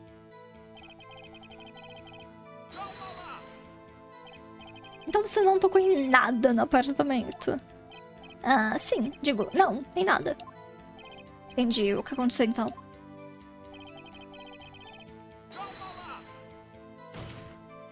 Espera aí, por calma lá. A dublagem dele diferente. Aí vai demorar pra me acostumar. Mas a tradução, já tô vendo os pontos fortes, tá? As primeiras 4 vezes que eu tentei abrir o jogo pra jogar foi difícil. Por ver os nomes diferentes. Mas eu acho que de pouquinho em pouquinho vai ganhar meu coração. É só questão de se acostumar. Você pensou em chamar a polícia, isso significa que você não chamou? Ora, por favor, ouça o resto do depoimento. Você pensou em chamar a polícia e depois?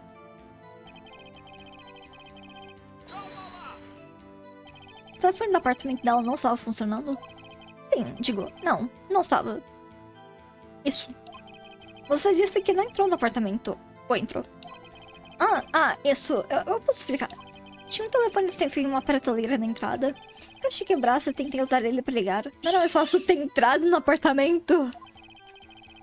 Não era mais fácil ter dado um passo pra dentro e ter pego o telefone?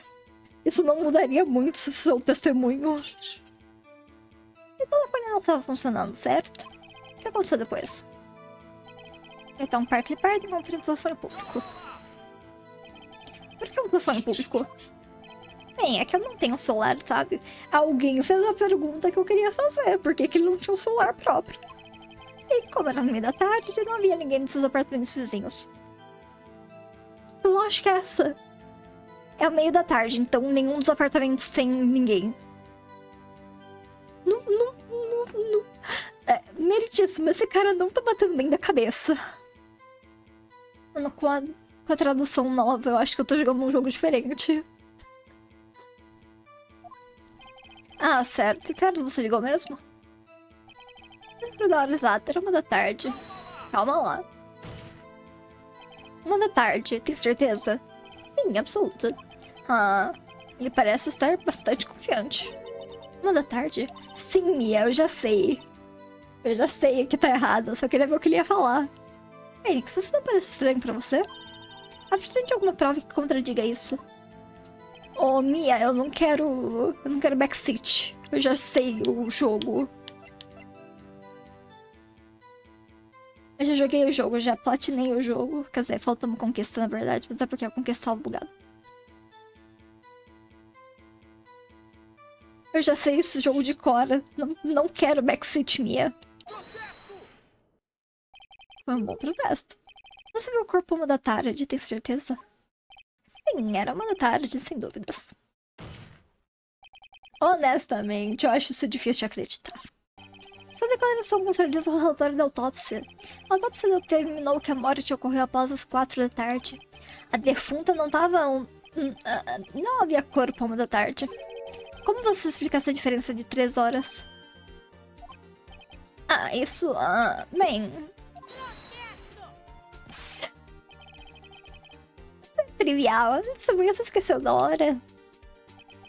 Eu tô tentando ajustar a minha dublagem, a dublagem do promotor, mas é muito difícil, é muito fino. Após o depoimento dele, é bem difícil de acreditar nisso. Sr. Vilar, por que tem tanta certeza que encontrou o corpo à 1 da tarde? Nossa, essa é uma excelente pergunta. Não trabalha, Fênix, ele tá numa saia justa agora. É isso que você tem que fazer, apontar as contradições. A mentira tem pernas curtas. Se você encontrou uma, a história inteira desmorona. Espere, eu lembrei. Você poderia notar o seu depoimento mais uma vez? A hora da descoberta. Veja bem, quando encontrei o corpo, eu ouvi a hora. Tinha uma voz dizendo o horário. Devia estar vindo da televisão. Mas tem uma diferença de 3 horas, não é? Talvez a vítima estivesse assistindo algum programa gravado. Foi por isso que pensei que era 1 da tarde. Sinto muito pelo mal entendido. Entendo. Você ouviu uma voz dizendo a hora em um programa gravado. Sr. Wright pode acarear a testemunha. Acarear é muito ruim. Podiam ter mantido o inquirir, né? Fênix, você sabe o que fazer. Deixa comigo. Acareação. Você disse que ouviu, mas não viu? Sim, eu ouvi. A única coisa que vi foi o corpo caído lá. Eu não olhei pra mais nada, muito menos o meu relógio. Não acha um pouco estranho? Você tá dizendo que ouviu alguma coisa, mas se você estivesse tão chocado com o corpo, você não teria ouvido nada. A testemunha realmente disse que tinha ouvido a hora. É ridículo sugerir que ele não teria ouvido nada. Eu devo concordar com a promotoria. Testemunha prossiga com seu depoimento. Tem certeza de que era uma televisão e não um rádio? Bem, não, acho que pode ter sido um rádio. A propósito, não havia nenhum rádio no local. Havia apenas uma televisão grande.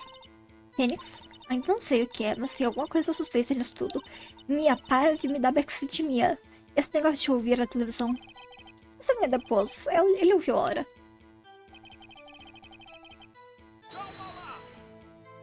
E como explica a diferença?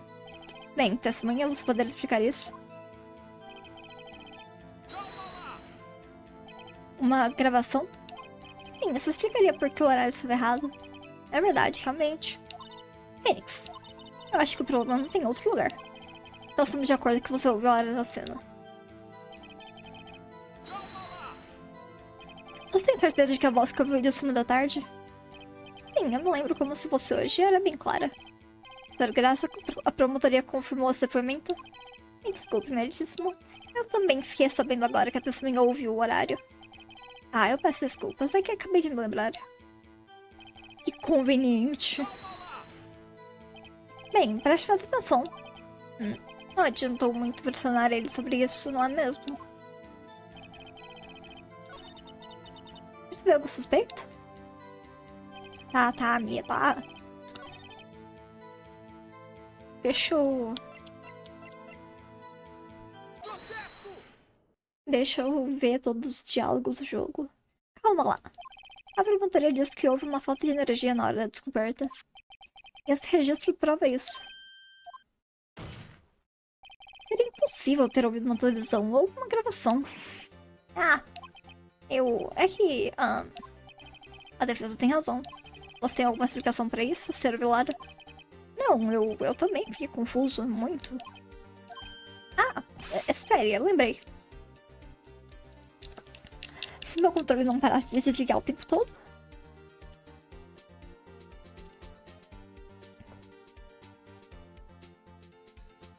Sr. Vilar, tribunal gostaria de ouvir um depoimento preciso desde o início. Essas diversas correções estão afetando sua credibilidade. Além disso, você parece muito aflito. Me desculpe, meritíssimo. Deve ter sido choque por ter encontrado o corpo. Certo, Sr. Velara. Vamos ouvir o seu depoimento mais uma vez.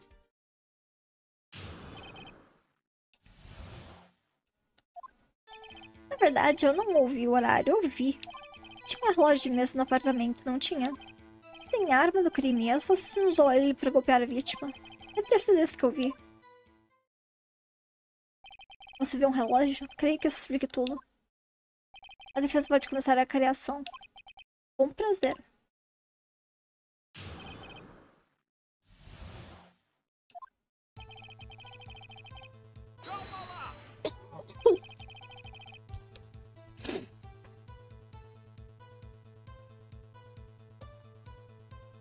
Esse engano me parece muito suspeito. Sim, eu entendo. Posso parecer um pouco improvável. Sinto muito mesmo. É que eu acabei de me lembrar daquele relógio de mesa. Um relógio de mesa. Um relógio de mesa? Tinha um relógio na cena?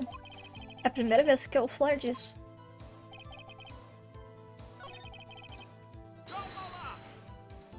Por que não disse isso logo no começo?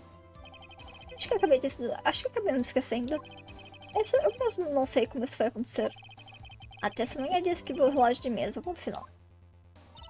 Agora encontre a contradição.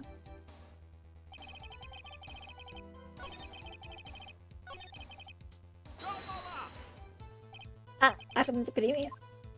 Sim, o relógio de mesa que foi usado como arma. Foi o que eu disse. Você por acaso cochilou no meio do meu depoimento? Nesse mato tem coelho. Nesse mato tem coelho.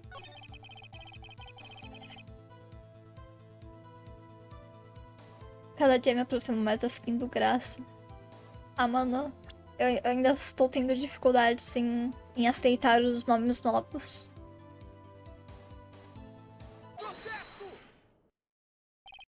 Espera um momentinho aí. A arma do crime não foi um relógio, foi uma estátua. Que planeta alguém confunde isso com um relógio? Você e esses seus protestos, essas provas, quem você pensa que é, hein? Apenas responda a pergunta, Sr. Velar. Ei, eu vi ele lá e acabou, tá? Era um relógio. Meritíssimo, se me permite. Sim, Sr. Graça.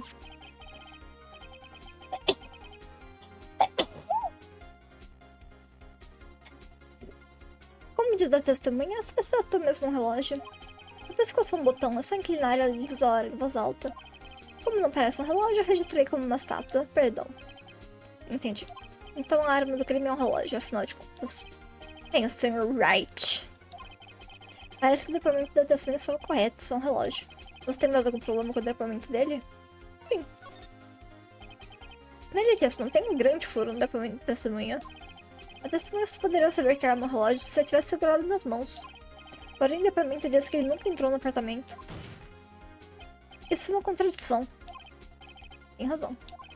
A testemunha sabia que a arma era um relógio porque entrou no apartamento. Você está mentindo. Você entrou no apartamento no dia do assassinato. Ah, então prove. Prova que eu entrei. Vou fazer ainda melhor. Eu posso provar que você é o assassino. Você golpeou com o relógio e o impacto da batida acabou ativando o voz do relógio.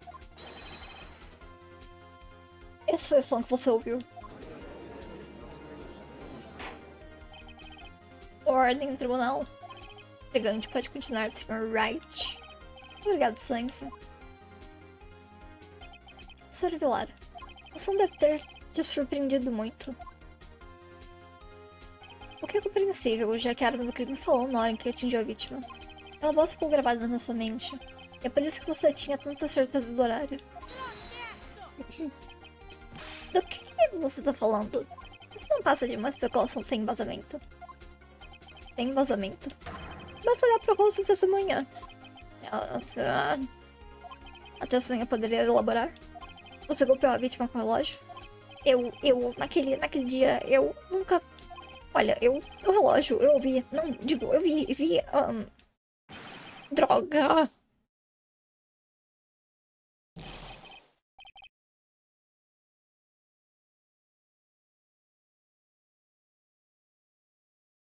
Cala a boca, cala a boca, cala a boca, que ódio. Foi ele, tô dizendo, eu vi. Ele matou ela e merece queimar. Pena de morte pra ele. Ordem, eu exijo ordem, tribunal. Elitismo, um momento, por favor. Não nenhum resquício de evidência que apoie a alegação de defesa. Sr. Wright, excelência, você alega que a sua captação envolveu via do relógio. Você tem alguma prova disso? O caso inteiro depende disso, é melhor pensar com muito cuidado. Excelência, só que o Sr. Velar ouviu certamente veio do relógio. Para comprovar isso, basta acionar o relógio. Vamos acionar o relógio agora, aqui no tribunal. Excelência, eu posso pegar o relógio? Peço que o tribunal ouça atentamente. Acho que são 8:05. Que jeito estranho de dizer a hora. Bem, ele é um pensador, ele ainda está pensando. Então, vamos ao relógio. Qual é a sua conclusão, Sr. Wright? Sr. Graça, pode me dizer que horas são agora? São 11:25. Ah! Como podem ver, este relógio está 3 horas atrasado. Exatamente a mesma diferença entre o que o Sr. Villar ouviu e a verdadeira hora da morte. Então, Sr. Villar, quero ver tentar escapar dessa agora. Ah! Você esqueceu de uma coisa. Ixi, lá vem, do que ele tá falando agora? Agora parece que o relógio está 3 horas atrasado. Isso não prova nada. Como sabe se ele estava atrasado no dia do assassinato? Se não puder provar isso, você não tem um caso. Ele tá certo. Como é que eu vou provar isso? Droga, eu tava tão perto. Sr. Wright? Parece que você não tem uma prova decisiva para apoiar sua alegação. Sim, excelência. Por isso não posso permitir o indiciamento da testemunha. Infelizmente, isso conclui a cariação do Sr. Franco Villar. Vim até aqui para depois, olha só o que me aconteceu. Eles me trataram como um criminoso, como um bandido. Vocês advogados são um nojo. Não, quase peguei ele. Desculpa, Luca. Eu falhei. Não tem mais nada que eu possa fazer. Não tão depressa, Sr. Velara. Mia, digo, chefe.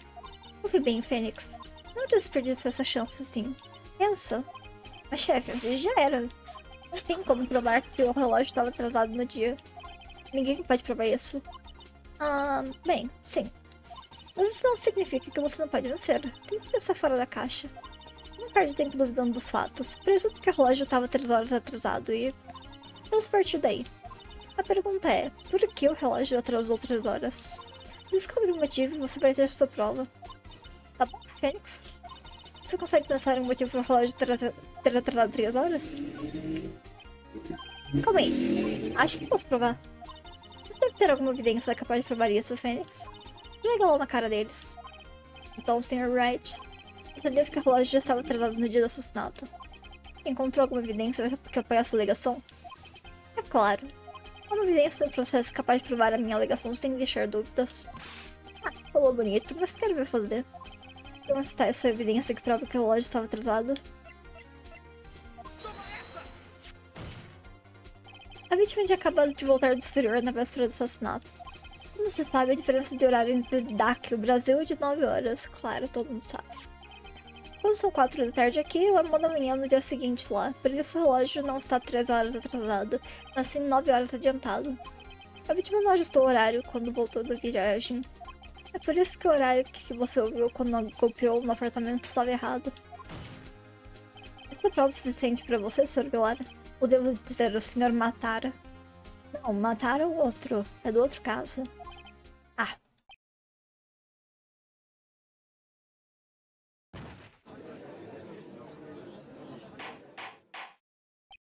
Ordem, exijo ordem. Bem, esse caso se desenrolou de uma forma diferente do que esperávamos.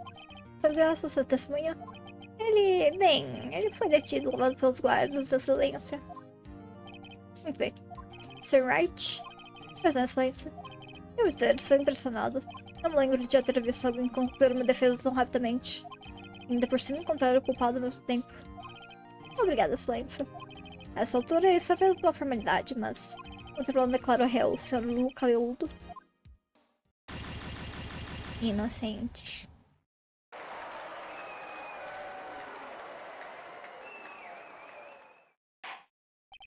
Com isso, o julgamento está suspenso. No fim, o tal Franco Velar era um ladrãozinho barato. Ele se fingia de vendedor para procurar casas vazias para invadir. Naquele dia, quando o Luca foi até o apartamento, a vítima não estava em casa. Depois que ele saiu, o Velar entrou para fazer o trabalho sujo. Enquanto ele revirava a casa dela, a vítima chegou. Aflito, o Velar pegou o primeiro objeto pesado que viu.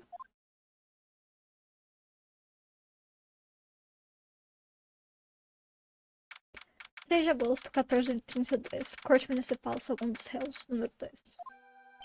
Ufa, nem acredito que a gente ganhou. Fênix, bom trabalho no julgamento. Parabéns. Obrigado, chefe. É tudo graças a você. Não, de jeito nenhum. Você lutou com as suas forças lá. Mas é um bom tempo que não vi o julgamento terminar de jeito tão satisfatório. Nunca tinha visto a chefe tão feliz. Se ela tá assim, imagina como o Luca deve estar. Minha vida acabou. Luca, você deveria estar feliz. O que foi agora? Ah, Nico. Vem comigo, eu vou morrer logo. Que bom. Calma aí. Não. Que ruim, péssimo, horrível. Luca, você é inocente, o caso tá encerrado. Mas a minha Cinderela se foi, mano. Pra sempre. Luca, ela era uma... Ah, é melhor deixar pra lá. Parabéns, Cuca. Cuca. Sim, você mesmo, já posso ver a manchete de jornal. Um cabeludo limpo.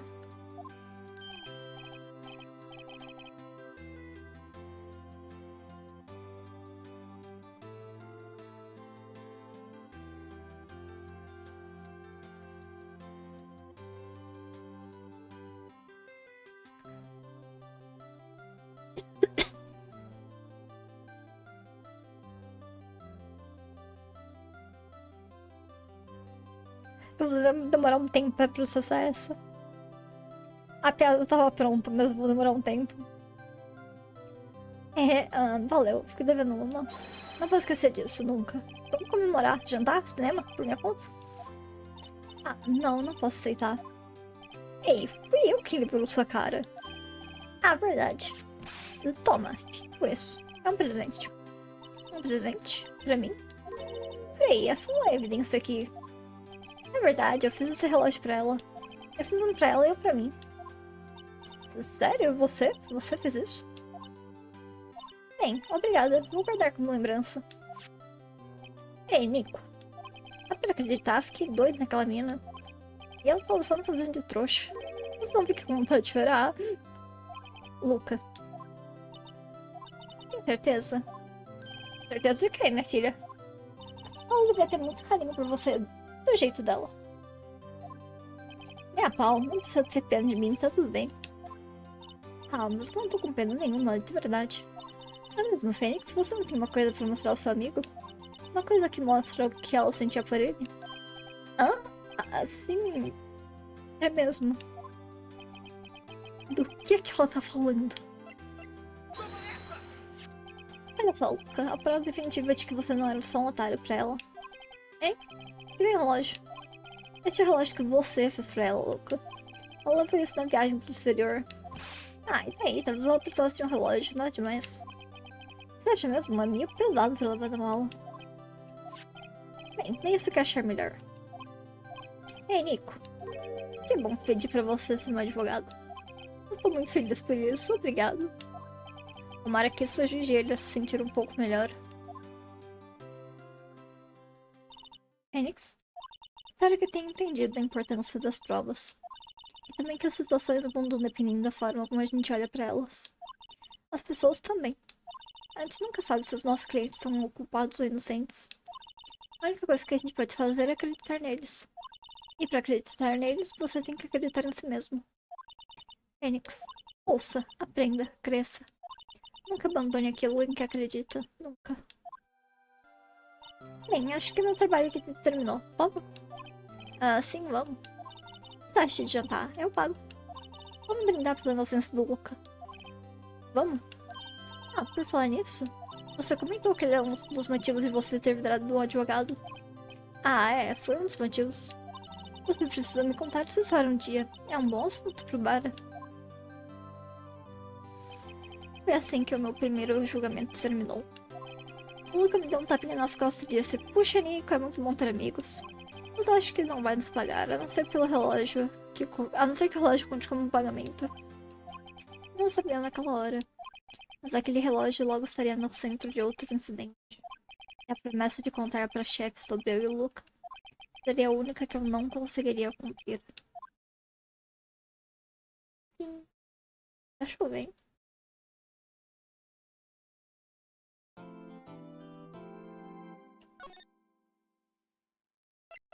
Meus dados salvos foram todos jogados no lixo.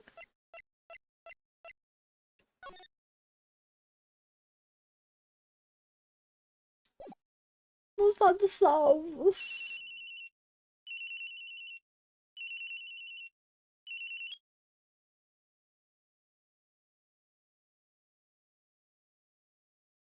Você não faz isso com os dados salvos de uma mulher. Você não deleta os dados salvos de uma mulher.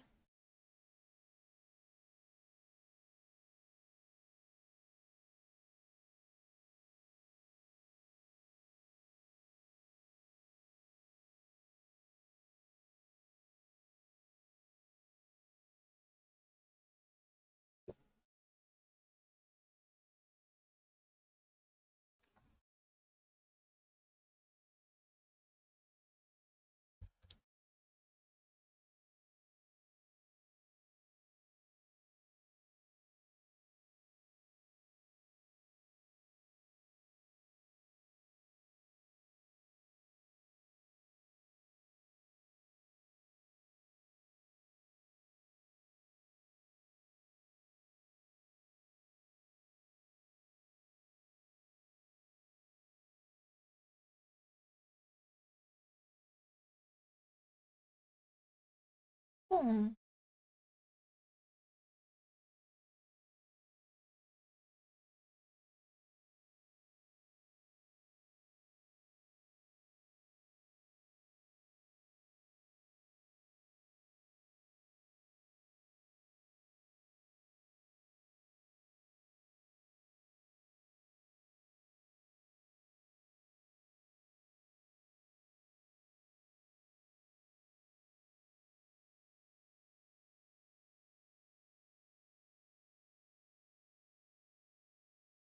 Acredito que não vai jogar mais nada por hoje.